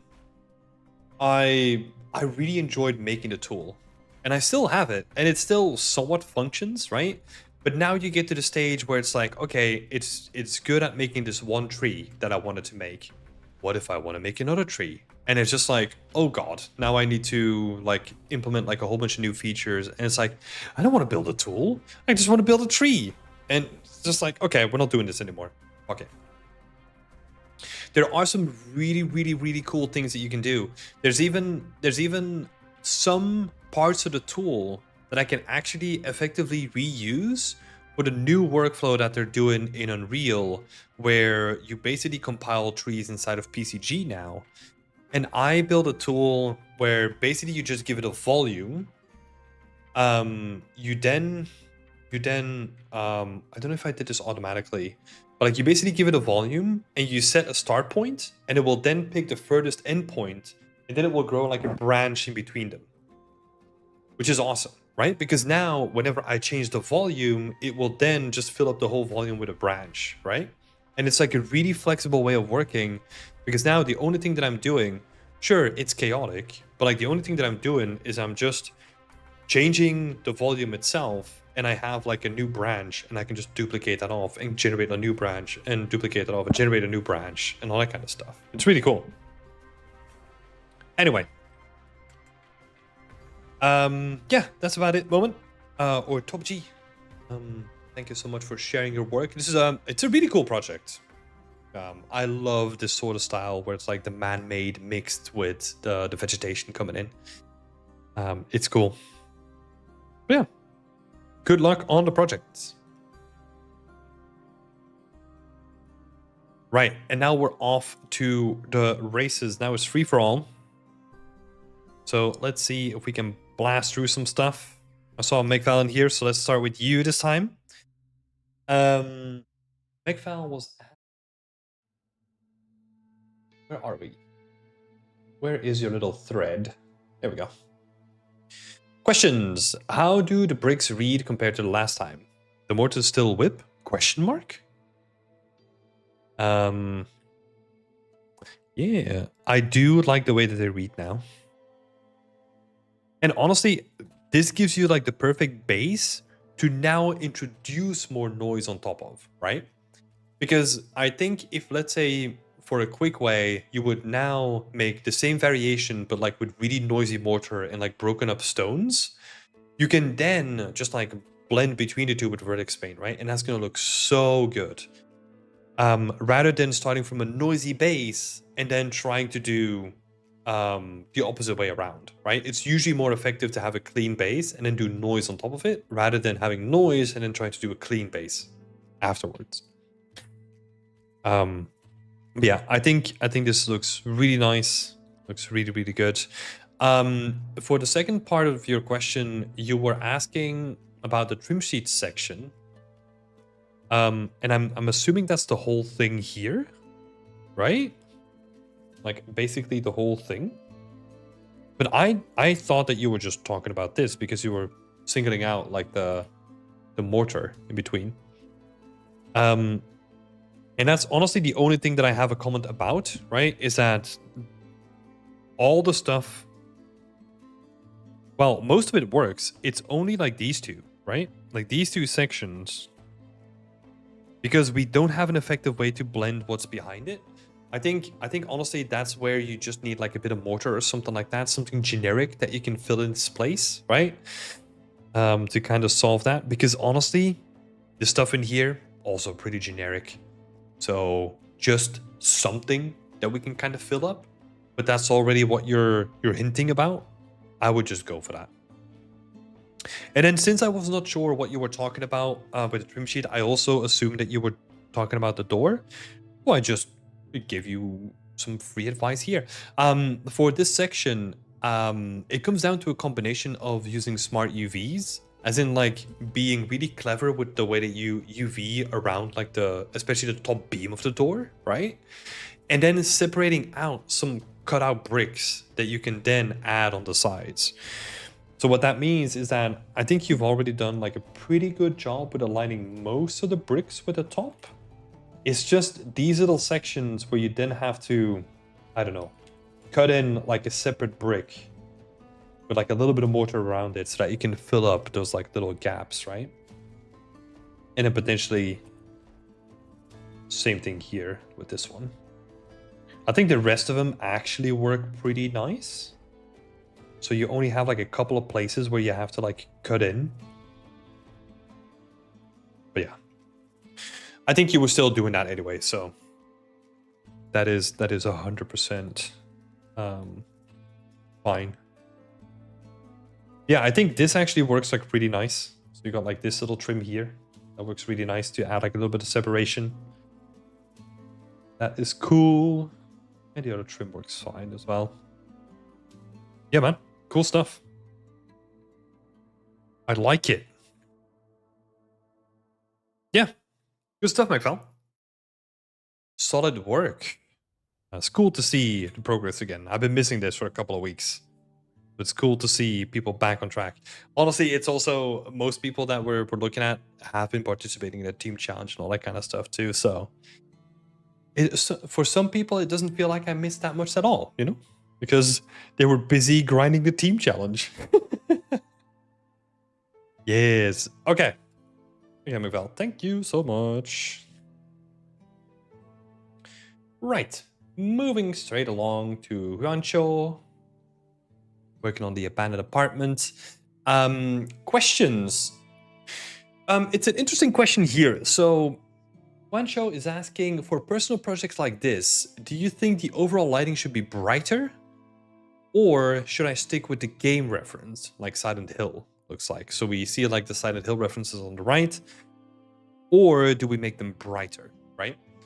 For me, it's honestly pretty simple. I would always say focus on the mood, you know? We don't want to sacrifice like the artistic direction of a scene to then increase the visibility on like the assets that we created, right?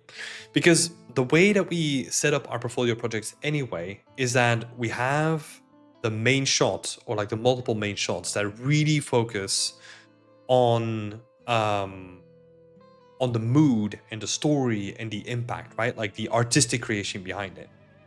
And then whenever we want to show off like different things, that's where we go into breakdowns anyway. And we can keep those breakdowns in like a nice neutral light, and we can make them look really, really nice. So that you can really see all the details. But I wouldn't try to confuse the two, because then it gets chaotic and we're sacrificing the artistic for the technical. And that's what we don't want to do. Slate is saying, Tim, I separated my panels and beveled them, and it resulted in nice seams. Do you think it's a good technique, or should I do a normal map like you said?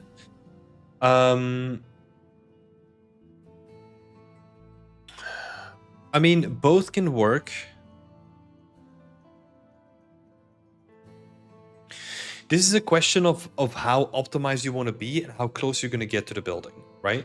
Because obviously doing the bevel in geometry is super simple, right? That's like a 2-minute job. If you have to go back to the trim, that's going to take a little bit longer.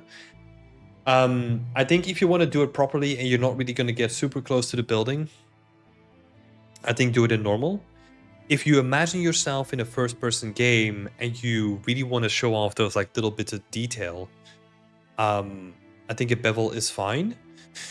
But yeah, what I would say is if you're going for like the first-person look, right, quote unquote, I would then make a little bit of extra use of that geometry and like kind of bend them out a little bit more or something like that. There's no real consequences of having bevels, right? It is just the only thing to be aware of is that you're adding geometry for something that could potentially just be like a normal map thing. But that obviously depends on what kind of workflow you're using, right? If you're using nanite, a couple of extra edges, like no one's gonna lose sleep over that. If you're very resource restricted and then you're just throwing like bevels on everything, yeah, then it becomes an issue, right? In this case, because it's for a portfolio project and you want to make things look good, that's why I'm suggesting to potentially use the bevel, but then also make more use of that geometry and kind of curve it outwards or something like that, or create a separation between the panels so that they're not like watertight, but like actually just like physically become crooked. Yeah, good question though. Thanks. Back to One Show's work, because we talked about the first question. There's still a second question as well. And the second question is about the destruction. So do you think that the overall chaos and destruction of the scene right now, and what do you think about it? So I think honestly it has improved a ton already, right? The way that this looks now looks way more interesting than it did up here, right? Let me get rid of like my ugly handwriting. Compare this to this, it's night and day, right? So definitely go for this. Now, can we still improve upon it? For sure. Because what I would say is that the thing that I'm missing now is that you have a beautiful decal that is being projected on the floor below. I am honestly expecting that decal to also project somewhat on just the rubble on top of it, right? So that it kind of feels dusty and grimy and all that kind of stuff. Because right now it feels too pristine. Because remember, this stuff literally fell from the ceiling and was covered in plaster and all that kind of stuff, right? So that's going to be dirty and grimy and all that kind of stuff too. Oh, and what I was saying here for the top is that, again, we're getting some improvements done, but I want to see some more accurate interpretation of references that you see. Because I know that in like old buildings and old roofs and separations between like floors, for example, in old buildings, there's a lot of detail that is still missing from this, right? So yeah, small details on the large pieces, that's what I pointed out. And the roof damage needs a lot of love, but the base is already there, which is good, right? Because now we can improve upon the base as well. I don't know if they have like any screenshots for like damaged roofs here. I don't think so, but yeah. Look at abandoned places, right? There's like a bunch of really great YouTube channels that go through abandoned places. You see a lot of this stuff. And it's really cool if you can replicate it and do it justice, right? Yeah, that's what I would say. Great couple of questions, Juancho. And yeah, it's cool to see. It's cool to see the work again. And I would say best of luck for next update. Right, next up we got Max B.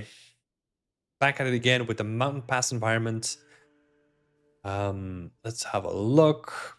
My main questions are around the content. First question is, I've been staring at this for a while and I'm starting to think that I'm nearing the end for new assets.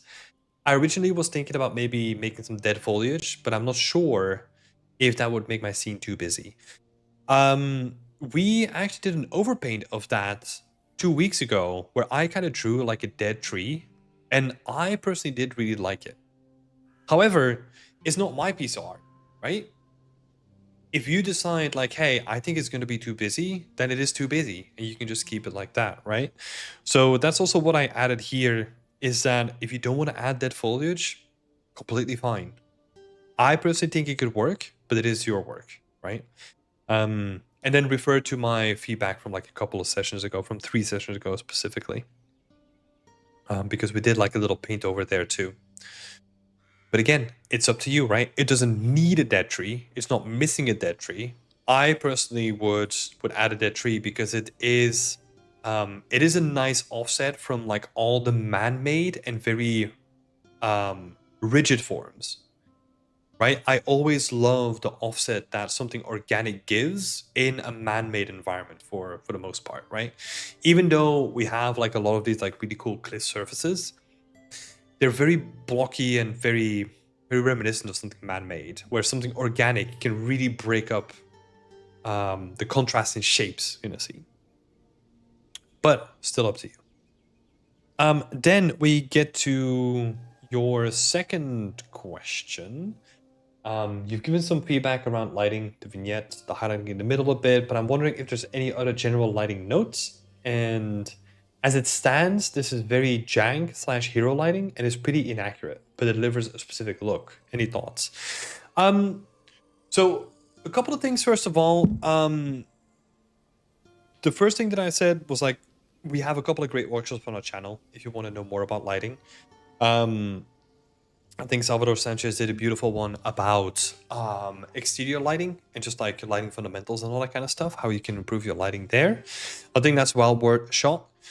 And also to the second part of your question, I'm not sure what janky hero lighting means. I'm honestly not sure.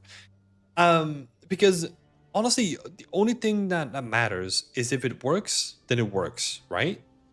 And if you want to set the mood in a very specific way by using your lights in a very specific way, that's just the way that you want to render it, right? Like that's your vision of the scene.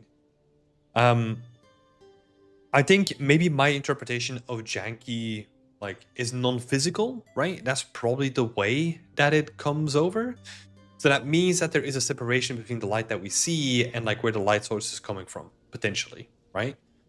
But again, with like an overcast scene, it's very moody. I can imagine the clouds parting to just let like a bit of light through. And that is all you need for a scene like this, right? However, I did have a couple of notes.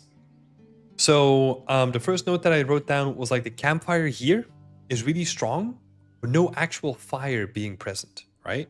So if you're not going to have like actual fire and just going to be smoldering, I would diminish the effect of that light, because right now it also kind of feels a bit harsh as well. The same for these god rays. It's almost like they're too perfect, right? And they're too strong. It is just like, oh, it comes straight out of like the corner of the frame, and it's like a little sliver, which it can work. I think you just have to be like very subtle with like these like god ray type of effects, especially in a scene like this, right? Because it can become like pretty distracting. And the last note, not really related to the lighting, but I felt that the fog was really specific and it didn't really have like a nice fall off effect. You know, like if you look at like fog or like what is that, like dew effects like in the field or something like that, it's very, very generalized, right? So What I think you could do in this case is either soften the ones that you already have and maybe widen them out, or have one general fog and then have these ones where they are stronger, right? So that you get like a base fog and then these like heightened patches of fog like on top of it. To kind of marry the whole thing together a little bit more. Yeah. Yeah, that would be my suggestion. Let's see. Fairmore is saying, "Ooh, I love the Elden Ring environment. I love this one. Imagine a yellow translucent Elden Ring-ish tree behind the ruins with glowing falling leaves." Yeah, well, see, this is one of those cases, right, where that could work if that is a choice of what you want to do, right? It's one of those weird things where in the beginning I saw the reveal of Elden Ring and I was like, oh my god, who the hell came up with the idea of like this massive and like absolutely massive tree that is glowing, right? It's like it's so hard to ignore. And it's also sometimes that is because that was their interpretation of what they wanted to do with the sort of like style and the colors and how intense they want to be with it, right? Which is beautiful by itself. And that's why sometimes it's hard for me to give feedback on these specific points because it feels like it's,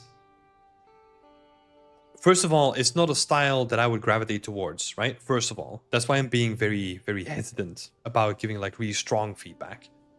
And yeah, second of all, it's someone's own interpretation, right? The same with the tree, right? Like if they don't want to do a tree, then I don't think you should. I can only make a case for why I wanted to have a tree there as well. Maybe not a translucent Elden Ring glowing one. But I can only state my case and then be like, hey, look, if you then want to implement that, that's fine. If you don't, that's also fine, right? Yeah, it's too subjective. Yeah, like sometimes I think that's the trickiest thing about these feedback sessions. Oftentimes, like when it comes to technical stuff, right? It's super simple, right? Because there is usually a way to solve the problem, right? When it comes to like these very specific things, it's if it veers away into specificity, then it's honestly way harder for me to critique it. Because then it's like, okay, but like we're now so far out in your own interpretation that it's almost me interrupting it, if that makes sense, right? If it falls in the bucket of like more, I don't want to say generic or more widespread like art directions, right? Like let's say the stylized stuff that we look at, or let's say like the hyper realistic stuff where people are going for like really grounded realistic things, it's easier to critique, right? Because there's like a lot of cases for that now. Yeah, sometimes it's not easy. It's difficult to give accurate critique sometimes. Or helpful critique, not even accurate. If you want to be dramatic, you could say you're corrupting their vision. I should honestly have like a little VTuber avatar or something for that, you know? Like where I turn myself into like a little devil and I'm corrupting your vision for your art piece. Just really lean into it. Oh my god, that would be so silly. Yeah, but cool stuff, Max B. That's my advice. Hopefully that was helpful. And let's keep moving on. Route 1 is next. So let's have a look. The tunnel. Is there anything that you notice that is quite different to the concept art so far that is taking you out? There's a couple of things. The first one really was the shape of the rocks, and I mean just the rock formation, right? If we compare the rock formation here to the rock formation here, you can kind of see that it has like a nice kind of flowy line. There's layers to it, you know, like it doesn't feel like a singular wall. That is the biggest thing, like the immediate thing that I notice. That's a drastic difference. I think the second thing is like the background missing, right? So that's number 2. That's number 1. Why don't you go? Please go. Is that... Did I create 2 pixel layers? Why did I do that? Merge. Let's do that. So that's definitely number 1. Then the background is number 2, and then the tunnel. There's something about the tunnel darkness that it almost feels like a wall rather than an actual tunnel. You know? Like you get this like gradient going into the tunnel. Whereas in this case, it almost feels like, oh, this is it. This is just the wall, right? And the only reason why I noticed that is because it is the focal point, right? It is a thing that you want to draw people's attention to, so that's why it kind of feels weird at this point. Next question you had was I added snow on the rocks through the shader, but how do you get to make it look like more snowy layered? Well, for this, I think we need to add world position offset. World position offset will actually move the geometry. This is a common technique for if you want to add snow on top of things, right? Like you can build that into the shader and kind of have like a little bit of an offset. That would be my little bit of advice to look into here.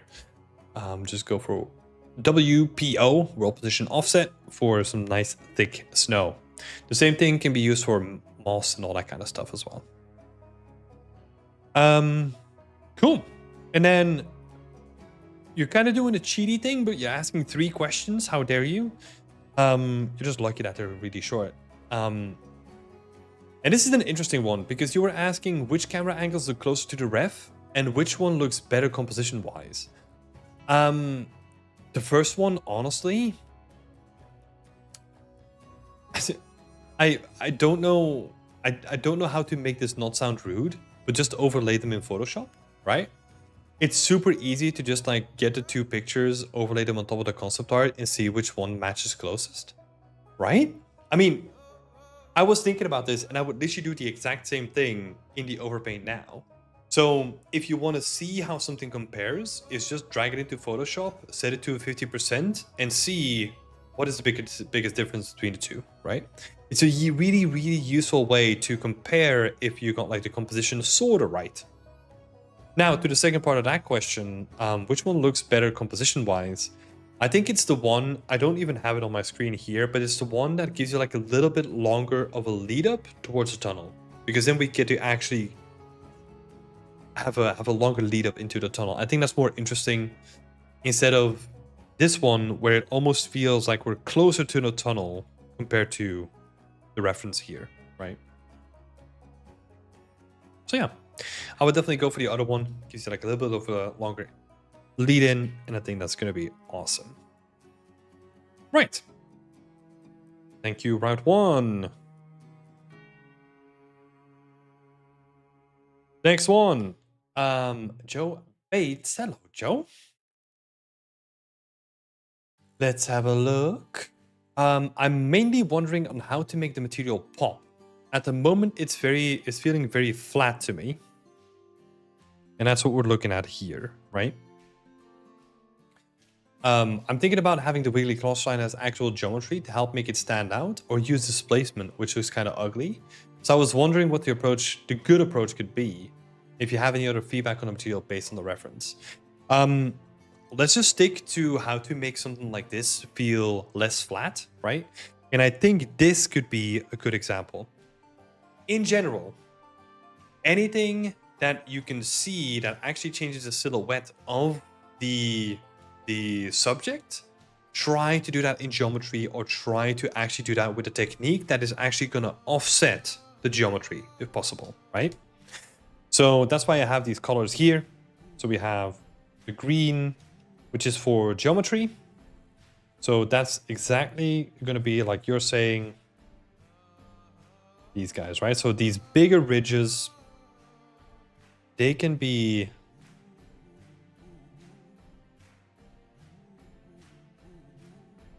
offset. And I think that's going to be working fine.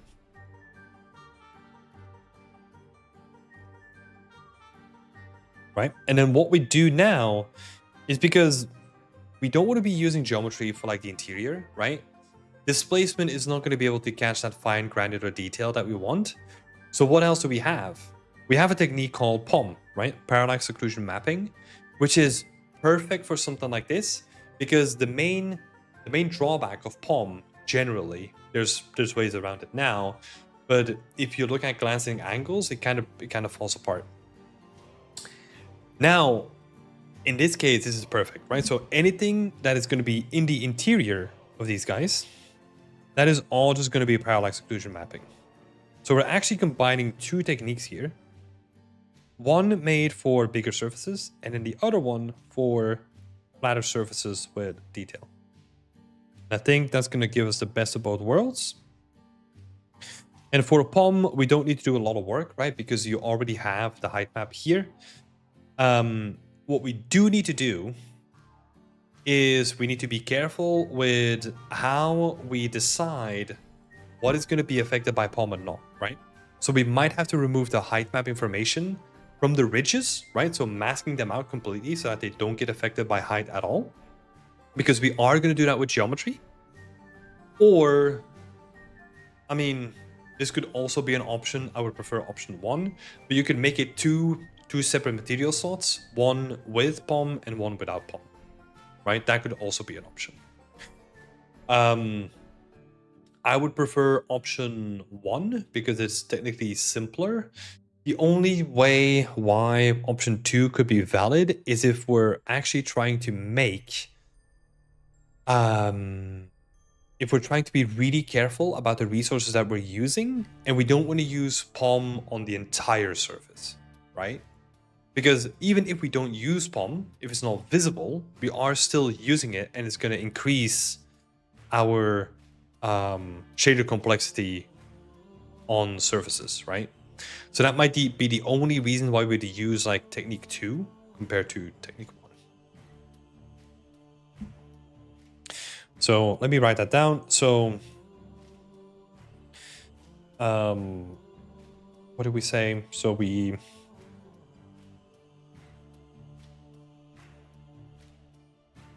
how to apply. So technique 1 would be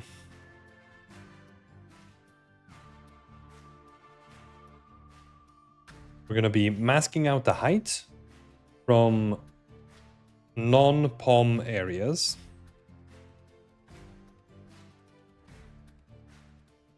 Right? So that's this area. We don't want that in, so we're gonna reduce that. We're gonna disable that from the height. And then 2 is 2 separate material slots.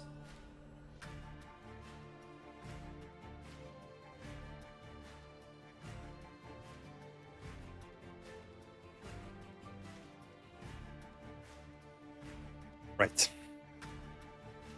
And that's it, Joe. I think that's going to be a good, effective way on how to optimize and render this out to make it look really, really good.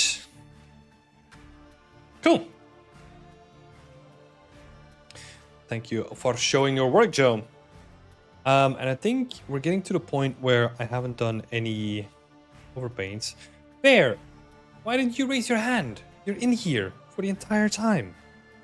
Oh my god, I can't believe I missed you. Okay, let's do you first then. Let's get your feedback done because you've been so patient and so supportive the entire time. Let's have a look. So the roof is still a work in progress, but I'm going to ask something different. 2 questions. You suggested a couple of weeks ago to do a hybrid trim for the circular details on the door, but I realized a couple of days ago that each of those circles actually has a small mirror inside. Yeah, okay. Yeah, I did read through this beforehand. If you take a look, some of the glass pieces, so we're talking about like these interior glass pieces, right? Looks like they made an issue here. I don't know what that is about, but I think that might be the original line art or something like that peeking through. Anyway, if you take a look, some of the glass pieces, especially in the window, are more opaque than others, and some are even missing. How can I achieve all this variation using that same trim sheet?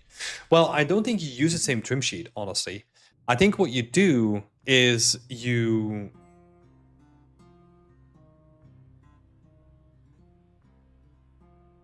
Yeah. I mean, what did we talk about last time? Let's see. What did I suggest?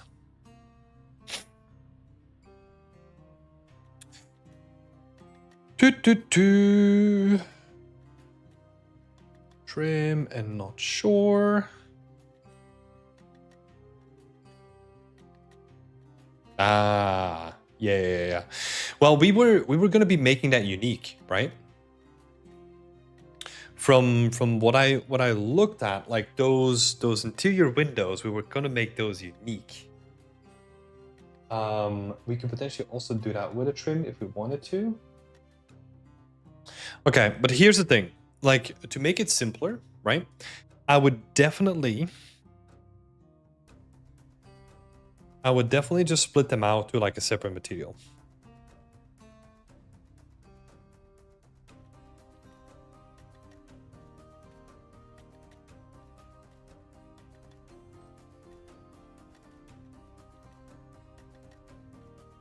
The reason for that being is if we want to make like a really shiny glass and we want to have control over translucency and all that kind of stuff, it's going to be a separate shader anyway, which is going to be a separate material slot, so we might as well just separate the two out. And that's going to get rid of like a lot of our worries. Let me make the text a little bit more readable. So the glass could be a separate material, honestly. And that's the way that I would approach it.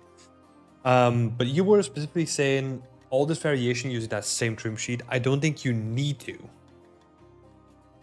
Mike P is saying decals.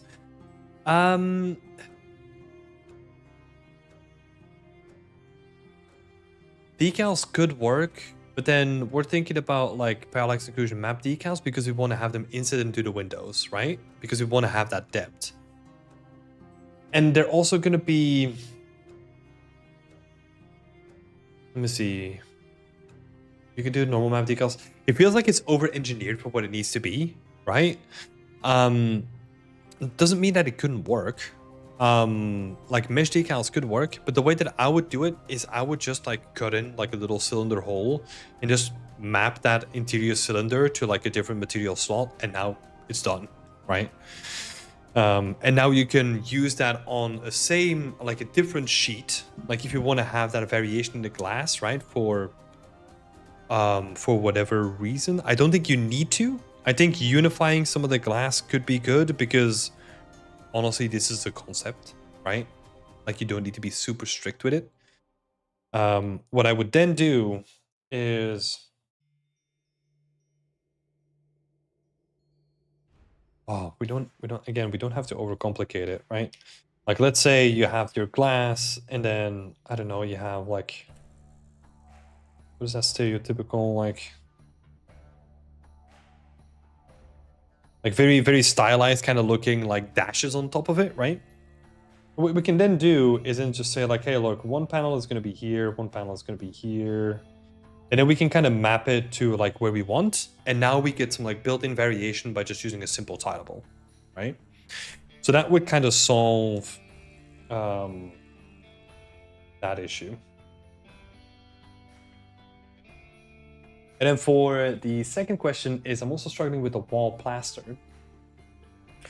And then you wrote like a whole bunch of stuff. I read through that before. But you were basically asking, should I blend the two textures, like the white and the yellow plaster using Vertex Paint? And if so, how do I make sure the blending between those two textures keep that painterly look? Hold on, let's see before we move on to that. So circular holes that are just baked, no geometry. But then I place the cylinder over those holes and I assign them a different material. Oh no, the way that I would do it is even simpler. I mean, you could, I don't think even you need to do them baked. What I would do is I would actually just like physically inset it into geometry, right? Like cut in an actual cylinder, give it some nice geometry, and then the interior of that geometry, you just map it onto like glass material, right? So instead of baked, I would do actual geometry. Because also think about the rest of the scene. you're going to have a lot of geometry in the tiles, you're going to have a lot of geometry in like all the other areas as well. So a couple of cylinders is not going to make a huge difference, right? Because if you were really concerned about geometry, then we need to look at the roof again. So we're just not, we're just not going to be worried about it. Cool. So that second question, again, let me reread it. So should I blend between the two plaster textures, the white and the yellow one, using Vertex Paint? And if so, like, how do I make it look like it has that like nice painterly feel to it, right? So that is actually like pretty simple. Well, the way that I would do it is I would do so your plaster blending. I would do Vertex Paint for sure.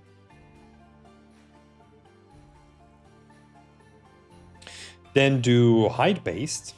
So you want to be blending. You want to be blending the two layers based on a height mask, which is just going to be like a simple black and white mask that allows you to say like 0 is basically 0 is black, 1 is white, right? And you can kind of use that height to offset where you're going to paint, right? So you're going to use your height map, and then what you do in your height map is you make that kind of in a painterly, grungy kind of style with just like a little bit of built-in depth to it, right? So instead of having a grunge that is like only black and white, you just give it like a little bit of an offset, and you play around with that, like, maybe offset is the wrong word, but like a gradient, right? That's the simplest term that I can use, I think. So you give it like a gradient, and then based on that, I think you're going to have like really interesting blending, right? Because that basically allows you to use your Vertex Paint to decide what part of that height curve you're going to be using when blending the two materials.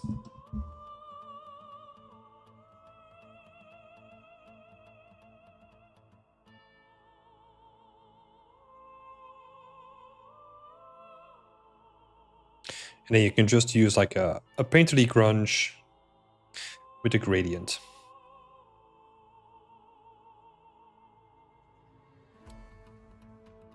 And I think that's honestly all you're gonna need to get some of that like interesting stuff going on.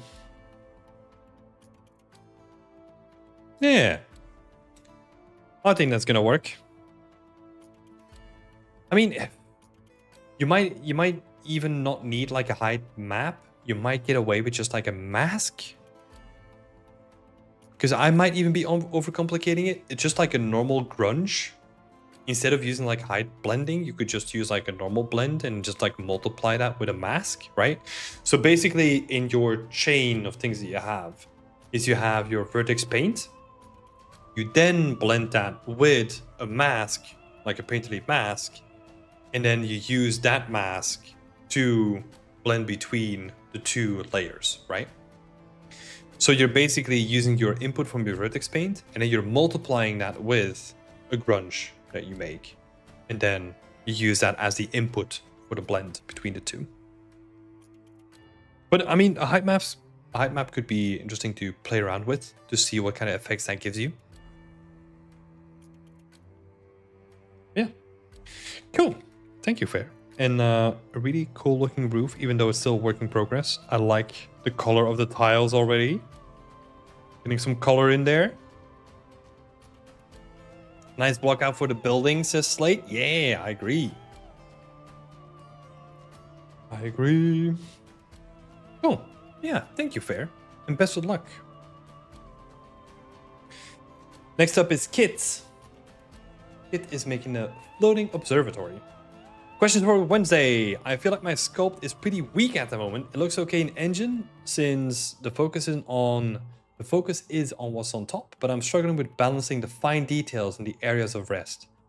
How can I improve this balance and the silhouette? I'm not worried about matching my illustration perfectly. So my first question is, because you are saying I don't want to match my illustration perfectly, then it's like, okay, what kind of information are you using to try to match it perfectly, right? So that means, okay, references. What references are you using?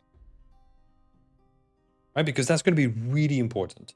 Because we need to base that. If we're not basing it on the original concept art, we need to have references that replace that, right? Also, I'm pretty sure that you've already seen this, but we got like a beautiful workshop on how to do exactly this by Ivana Lichwager. She does an amazing job of detailing like how to balance like all the fine details and areas of rest and like what to use and what brushes to use and all that kind of stuff. So definitely go check out that workshop on our YouTube. That's going to be super helpful for you. So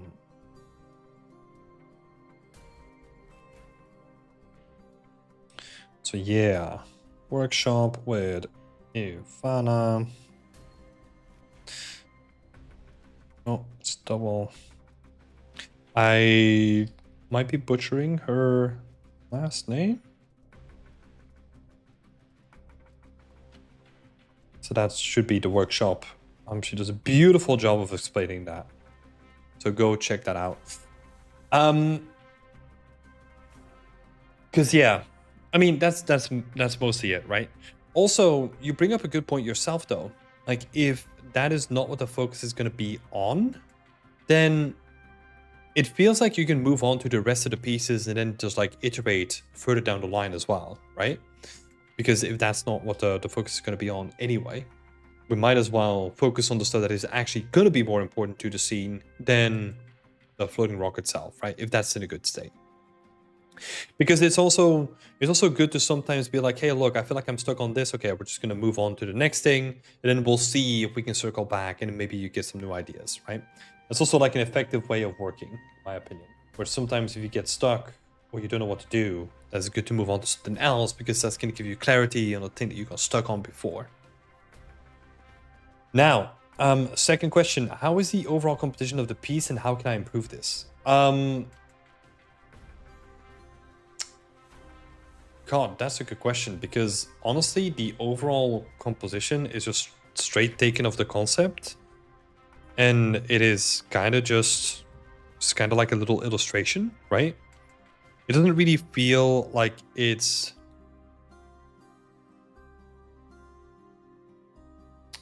made to be. I mean, it could be like a really cool game environment, but like how do we translate this to something that is game art, right? Because then the composition is basically just like, hey, look, here's the whole thing, right? But I think in this case, it can actually be nicer that we just like take like a zoomed in approach with our first composition here. And then we can potentially do something where like, oh, we showcase like this little shot here as well. And then, so this would be like shot number 1, potentially shot number 2, etc. And then this whole thing would be like shot number 3, right? So that we go from like a zoomed in composition to like something that's bigger, right? Because honestly, we don't have a lot to work with when it comes to this composition, right? Because this is it. I mean, if we're talking about like how can you make it more interesting, we can then definitely talk about like, oh, it would be nice to have like floating clouds and all that kind of stuff, kind of obscuring the whole thing, kind of make it more sense in the whole environment, right? That we're seeing like cloud cover, and then maybe even like an indication of, you know, like the world below where we see like the small houses and all that kind of stuff, right? And again, like we have some of the houses here, so once we have them, we can easily duplicate them over here, make them really small.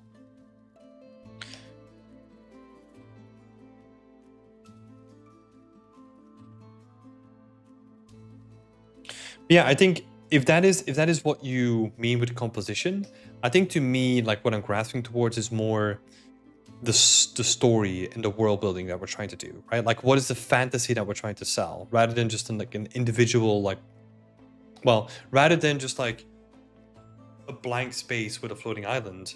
Like how can we make it feel like it's actually in a world, right? Like how do we sell the fantasy around it? That's what I would think about. What is the fantasy of like a floating village, right? Because again, we don't have to do the floating village. That's fine, but like the cloud cover could definitely be a part of it. And then also think about your presentation style, right? Because sometimes you don't need to have like fancy clouds and all that kind of stuff. It can literally just be your island like this with like a bunch of clouds next to it. And then you just render it in like a very Illustrator kind of style, right? Where you just take the background as a green screen and then you just render it out and then you put it onto like a nice gradient in Photoshop or something like that, right? Like more like an illustration approach to like what game art could be, rather than, oh, it needs to be like a full 3D thing, right?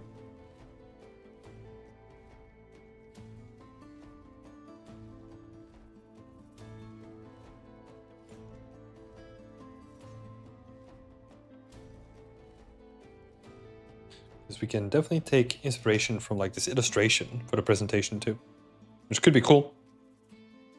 Something more unique as well, right? Because we can kind of fill this up with like a couple of clouds, and then this could look really cute as like a presentation. So you can kind of see, right? Like this is like the very 3D approach, and this is like the total opposite, where it's like the more illustration approach. Hello, Harry. Welcome. How are you doing? Yeah. Number two, when it comes to the composition, it's mostly, to me, it's not about like how you compose the different elements into the scene currently. It's about what elements can we add to sell the fantasy, right? That's the way that I'm thinking about it. Right.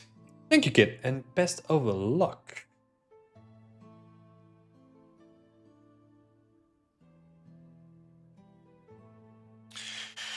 Right. Let's maybe keep it going. Harry saying, doing well, thanks. Hope you're all right. Yeah, we survived the move. So we've been here for like less than a week now. Well, I guess almost a week, like in an hour or something like that. I don't know when we arrived again. But it's been nice so far. It's been a little bit chaotic. It's been, yeah. It's been interesting.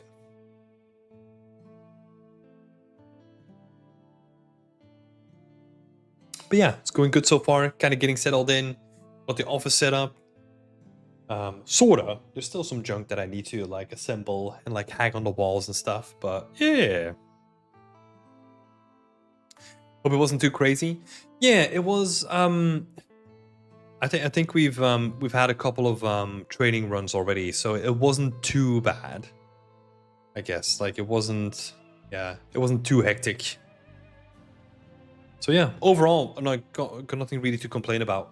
It's now just like getting used to like the bureaucracy a little bit and getting things set up here. Let's see. So Goktuk is asking, I'm trying to make a cyberpunkish room for my last portfolio project before applying to internships.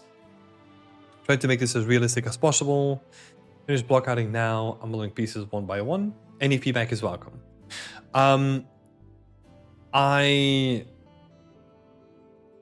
I do not really do like any feedback is welcome because I find that like really unhelpful. If you could give me one or two questions that you really want to focus on now that you're struggling with, that would be so much more helpful. It's something that I ask for like everyone to do because it makes the talks like way more focused and way more productive rather than just me throwing like a bunch of stuff that might not even be relevant to you, right? Let me see. So yeah, that would be really helpful. In the meantime, let's see. So I'm planning to make a dimly lit works out of the room that has colder colors, maybe from the monitors or small neon lights. And a living area side that has warmer colors, again from neon lights. Neon feels pretty cyberpunk. Yeah. Definitely lighting wise, I could use some help. I was thinking neons. Yeah, it is more. I would focus on the mood that you want to set, right? It's not about like what the lights are gonna be, it's like what the function of the lights is gonna be. Because do you want to have it like cozy living room, or do you want to have it like, oh my god, this is a shithole living room, right? Like, what is the vibe that you're trying to set? Like, is this like a wealthy person? Is this like a poor person? Like, think about it more in those terms, because then the lighting is gonna serve the function, right? For example, if we're gonna go for a poor person apartment, let's start there. Lighting is probably gonna be like way more simplified. It's gonna be way more um functional, and it's probably going to be around the place that they spend the most time, right? Whereas if we go to a rich person, like if we play that role play a little bit, it's going to be like lighting, it's going to be like all nice strip lighting, it's going to be built in, it's going to be customized, it's going to be all the bells and whistles, right? It's going to be all custom handmade stuff. So thinking about in those terms, it's like you can use the lighting and the fixtures that you're gonna do the lighting with, you can kind of use them to reinforce the story that you want to tell, right?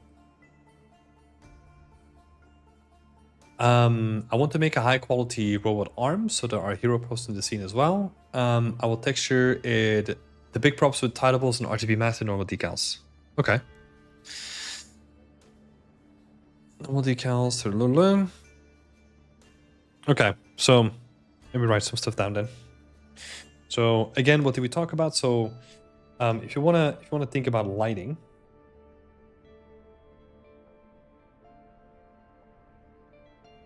it is function and mood, right?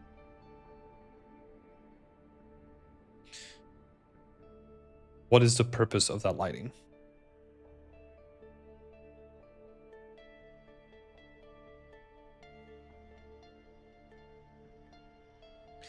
The main thing could be making it as realistic as possible. In my previous project, I also tried, but I got feedback saying it looks like a little bit too stylized. Any tips about what I should keep in mind when making it more realistic? Wait, we're jumping all over the place though. Okay, so let's assume that that's like the two questions, right? So lighting is about the function and mood. I want to know what the story is first, right? So I mean, not now, but like with that, you need to figure out what the story is first, what this person is doing, why they're in this position, all that kind of stuff, so that we can use the story as an anchor to then think about like, okay, that's going to be the mood, that's going to be the function of all the lights and all that kind of stuff. Because the story is always going to be an anchor that we can attach onto if we get stuck, or if we feel like we kind of get lost, right? That's gonna set the tone for anything.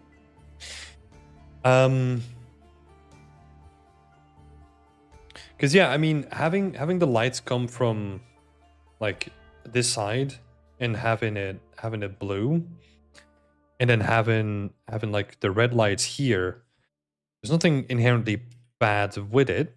But then I'm wondering, like, okay, where do we focus? Like, where do you want to draw us? Like,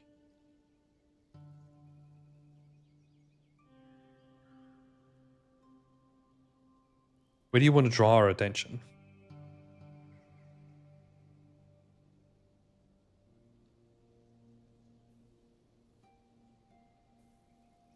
Because right now there's no sense of hierarchy just yet, right? There's no feeling of like, oh, I'm getting drawn there first, and then this is secondary, and this is more important, and all that kind of stuff, right? So I would try to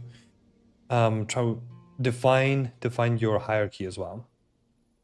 And again, story, right? Like story, super helpful with this. So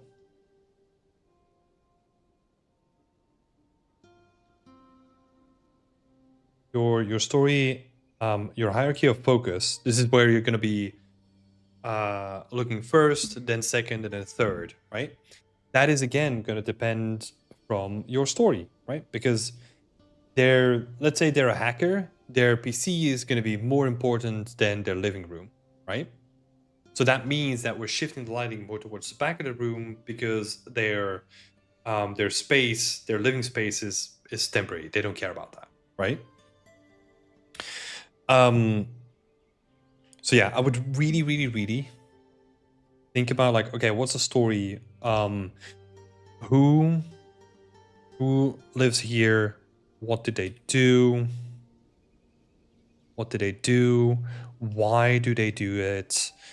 You know, like all those questions can be really, really helpful.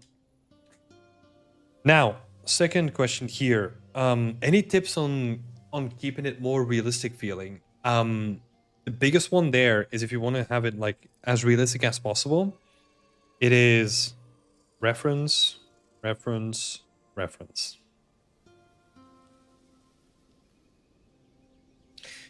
And it is just, yeah, it's references, references, and references plus attention to detail. It is really taking those references, looking at what makes those objects what they are, or let's say, I don't know, there's like a certain type of rust on a certain type of object. Why does that rust exist on that object and not another object, right? It sounds like boring stuff, but it can be really, really interesting if you really want to create something that feels real, right? You got to then look at a couple of things is let me bullet point this.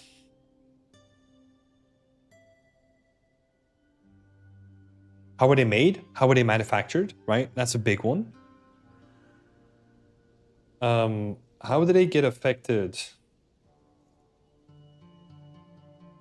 by... Let me again make this a bullet point. How do they get affected by different types of wear and tear? And how do they show their age, right? If at all.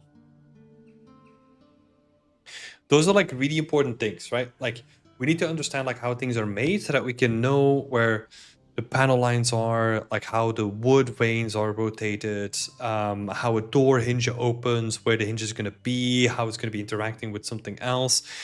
In your case, you picked a very difficult subject because you need to design things. With anything sci-fi and something that doesn't really exist, you're going to have to design a lot of stuff yourself, which is tricky. Don't underestimate this. I think you're already doing a good job by like taking the shortcuts with like using normal decals and all that kind of stuff. So the workflow is already in the right position, but don't underestimate the design side of things, right? Because you've designed a really cool robot arm. If you want to go really cyberpunky, how is the room designed? How is the room designed to the person, right? Because again, it's not only the person in the building that has like a who, what, and why. In Cyberpunk, the actual building has a who, what, and why, right? Because in these slum type buildings, they're made to specific requirements because they want to squeeze the most amount of people inside of a building, right? So how do you then show that? Like, is this like really the poorest of the poorest, or are we talking about like middle class or lower middle class or whatever? That sort of stuff is, to my mind at least, is really important to kind of visually showcase that, right? And that goes into the design, right? Because the more customized things get, the more we're talking about like a person with a lot of wealth that can afford to live in a customized house compared to another person who lives in a prefabricated box that they just have to move in, right? And those things usually go in line with what they do for work, right? Because a hacker usually isn't a rich guy, right? Because that's too risky for their position. Whereas a poor guy is usually not like, I don't know, working for like, well, in this case, Cyberpunk, like in a fancy tech corporation, right? So really, to me, that's where we really need to think about those things before we just go in like, oh, we're just gonna design the space and crowd it full of stuff. And it's really to take a step back and really design it and think about things purposely, right? And the same thing with references and not with references, with trying to make things realistic is you need to take your time and really, really think about like what materials they would use, how they get damaged, where they get damaged, how they get affected, like all that kind of stuff. It sounds like super picky and super niche, but that is going to make the difference between, in my opinion, something that's stylized and something that's realistic, right? Because we need to pay attention to those like realistic attributes, and in your case, designing as well. So yeah, I hope that was helpful. Slate is saying maybe add hacking devices and tools on the desk. I have a great shout, actually.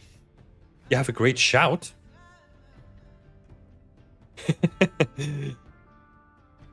Okay, let me hear it. You know, send me a voice recording. But maybe adding some hacking devices and tools on the desk. Yeah, that could work. I would still say, like, I want to know more about the story before we do that, right? Because currently it just feels like, oh, this robot arm is cool, you know? I love a robot arm. Oh, and Cyberpunk, it's TVs in the background, and oh, we have this like really cool hexagonal pattern on the floor, right, with a sofa and all that kind of stuff. But it doesn't feel consistent, right? It just feels like at this point we're trying to mush stuff together. But yeah, we need to make it consistent, right? Like that's the main thing that I'm trying to get across. Russell's room for Half-Life Alyx. Let's have a look.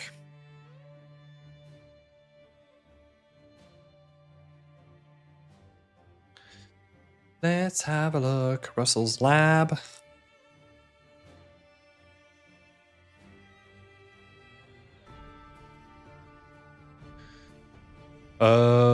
I am not finding a good image here. What the hell? Come on, why is... Oh, yeah, this lab. Yeah. Let me see.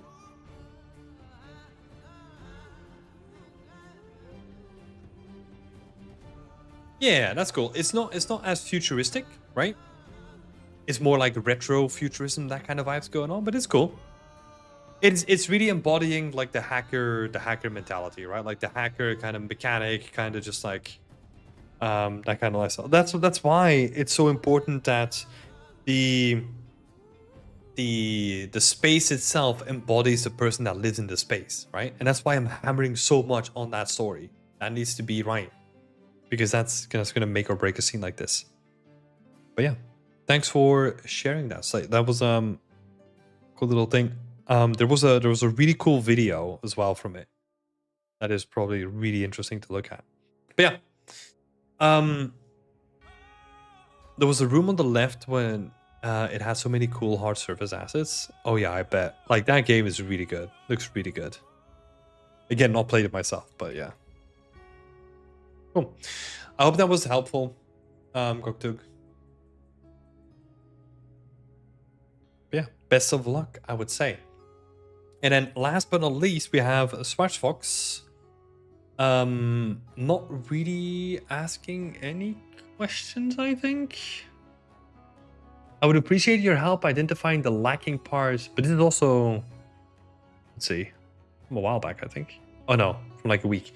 The lacking parts and some advice on how to push those effects further, because a lot of times I can see something in the ref, but I have no idea how to texture it in Painter.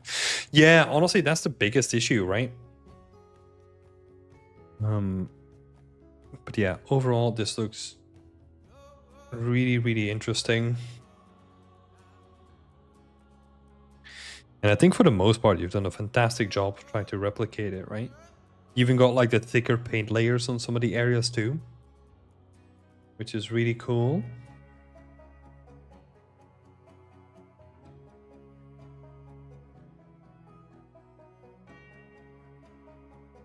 Yeah.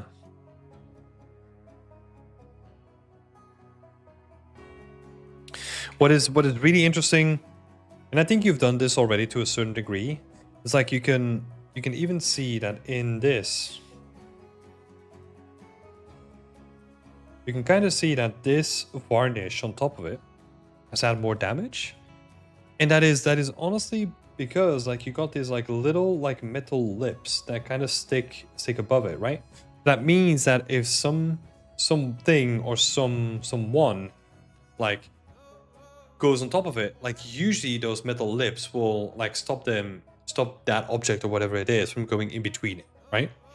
Which is really cool to see that. That's why the varnish like on the sides it's probably thicker, right?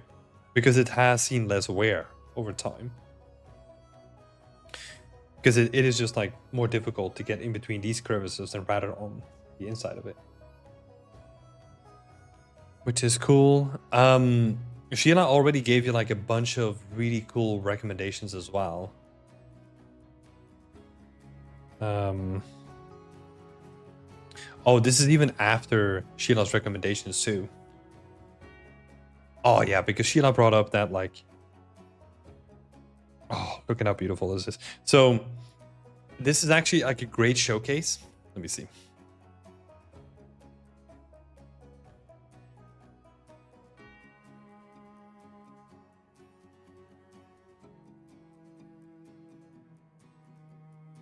Look at that. Like, I'm not talking about the improvements of lighting, but look at what that little shift in the silhouette does. Like something that I advocate for all the time, right? Like nothing is straight. Like everything is like slightly crooked, everything is slightly offset. And look at what those like boxes like offset to left and right do to the object. Like it looks like way better. Just because like we get some like really interesting play with the shadows and the highlights now on the object itself, where before that we didn't even get that, right? And that is literally 1 minute of work that gives your object like so much more life. It's so good. Oh, I love seeing stuff like this. Cool. I honestly, this is where one of my weaknesses is, right? Like giving feedback on like intricate models like this. That's where I sort of falter. Because the only thing that I can really say is that some of the damage that has been done, for example, this stuff here,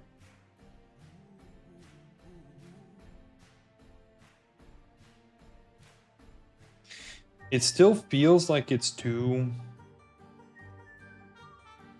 generic, right? It feels like it's too what's the best way of saying this?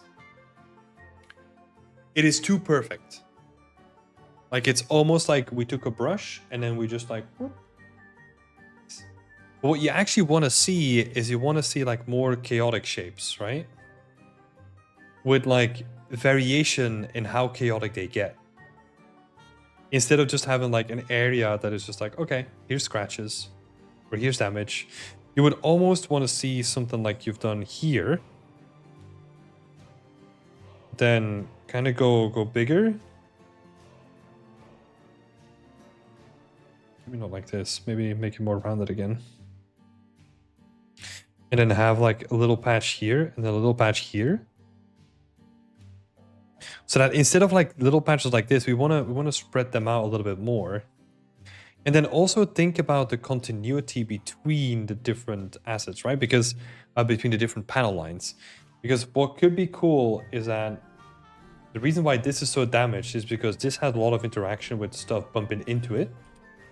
Which then means that not only the bottom panel got damaged, but also the top panel, right? And then we see a little bit of that, what do you want to call it? Like storytelling, right? Where like you see the bumps and they affect like both panels, not just one panel. A little bit too localized. Yeah, I think localized is like a good way of saying it. It's like too uniform and localized, right? So instead of doing like these little blobs, it's almost thinking about like, okay, from what could that damage come from, right? And because something like this, okay, we'll do a very simple representation, right? something like this is very different damage compared to something like this, or even something like this. Right? Those different patterns is like, this is someone like bumping into it with like a heavy object, right? So it creates that damage. This is almost like a shearing and like friction type of damage, right? Where someone's scratched. And then you have like the top down scratches as well, as you can see here. And those kinds of damage that gets caused, have different ways of getting to that damage, right? So really, I mean, this sounds so nerdy as I'm talking to it, but like really think about like the way that that damage gets caused and like why it gets caused, right? Because if it's scraping, I'm usually gonna consider that it's points where there's friction, right? So that usually means on the edges, like you've already done, and then maybe on bigger surfaces where like some friction gets caused, right? But that means that in general, the damage is going to stay away from these ones, and it's going to be more localized to the interior of things, right? Because that's what we saw here as well. And that can be applied to like all kinds of damage, really.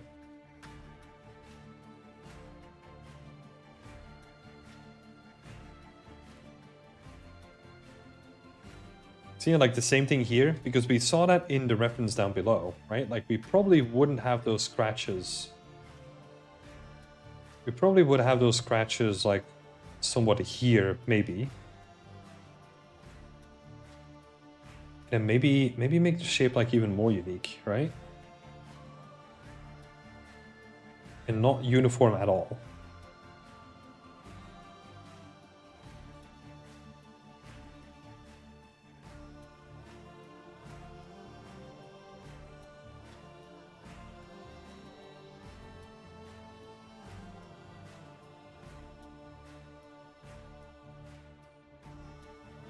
So yeah, really thinking about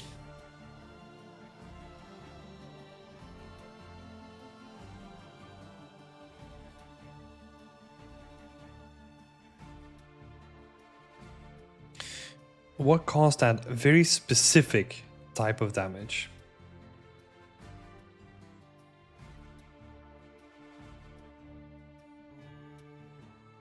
It'd be very helpful. Maybe a small chip on the intersection. Yeah, exactly. Like some small chips, you know, like, and painting them in every now and again. And sometimes you have to make like a new layer that looks really good and then only paint like a couple of chips and that's it, right? Because that's all that's gonna do. Because as soon as you start using a lot of it, then it's like, okay, but like, why would it be damaged like all that often, right? So for example, we can take the same sort of thinking process here, right? Like the legs being damaged makes a lot of sense to me. That's going to be scraping over the floor and all that kind of stuff. These things, I would probably expect less chipping here, because it's not only like inset into the surface, it's also even curving into the surface as well. So that means that you're almost dragging it over a surface that is like curved as well, right? Which is highly unlikely compared to like a flat surface where the legs are going to be, right?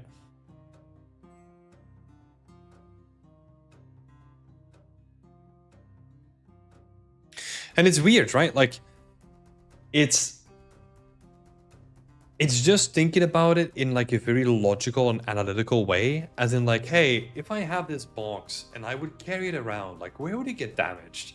And just like looking at like any generic thing, right? Like a cardboard box, like I have a cardboard box here. What is damaged? Like the edges, right? Because that's where the points of contacts are going to be, because they're not protected by like a metal clip like this box is. And then the top flap is really damaged because you open it, you close it, you open it, close it, open it, close it, put stuff on top of it, you know, so that's really damaged. And then the bottom side, right? Because you're shoving it around and you're moving it about all the time, so that's going to be very scratchy. And then you can do like the same kind of thinking process here, right? But if it has a handle, Usually that means that like this stuff where people are going to be carrying it is going to be the most damaged, right? Because that makes sense, right? It's a handle. People are going to carry it there.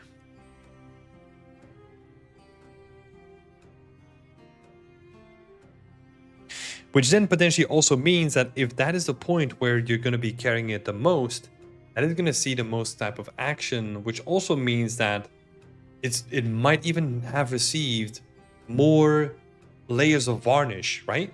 Which then actually causes the wood to be slightly different colored compared to the main box, compared to the handle, right?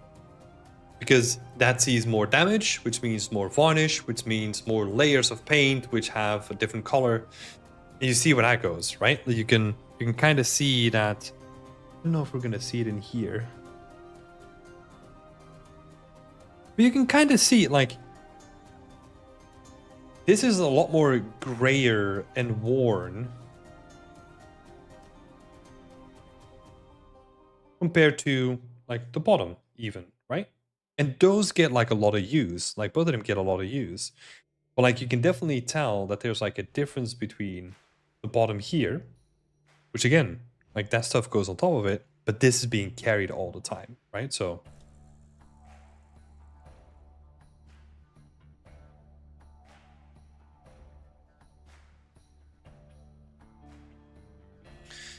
I think the chipped paint is too smooth.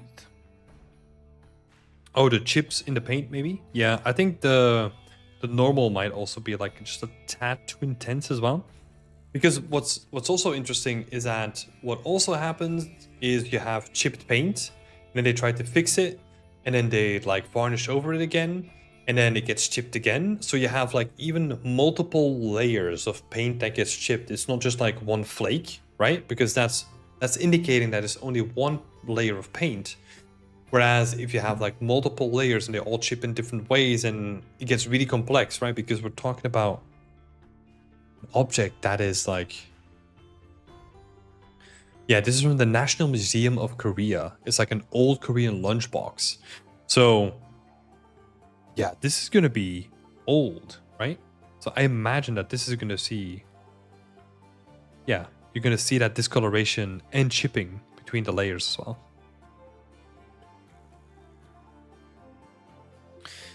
Yeah. Okay. Been talking about this for long enough. I think that was enough for feedback. But yeah, this is honestly, yeah, I was just gonna say the same thing, Slate. Like, I love being nitpicky. This is a great asset. It's 100%. Like, this asset looks so good. I think the presentation looks awesome as well. And I was even, God, and we were even giving feedback on the wrong thing. Oh my God, look at this. This was like the old version, and this is like the new version with improved lighting and all that kind of stuff. Look how good it looks, you know? Wait, let me see. God dang it. I feel so stupid now. Let me see.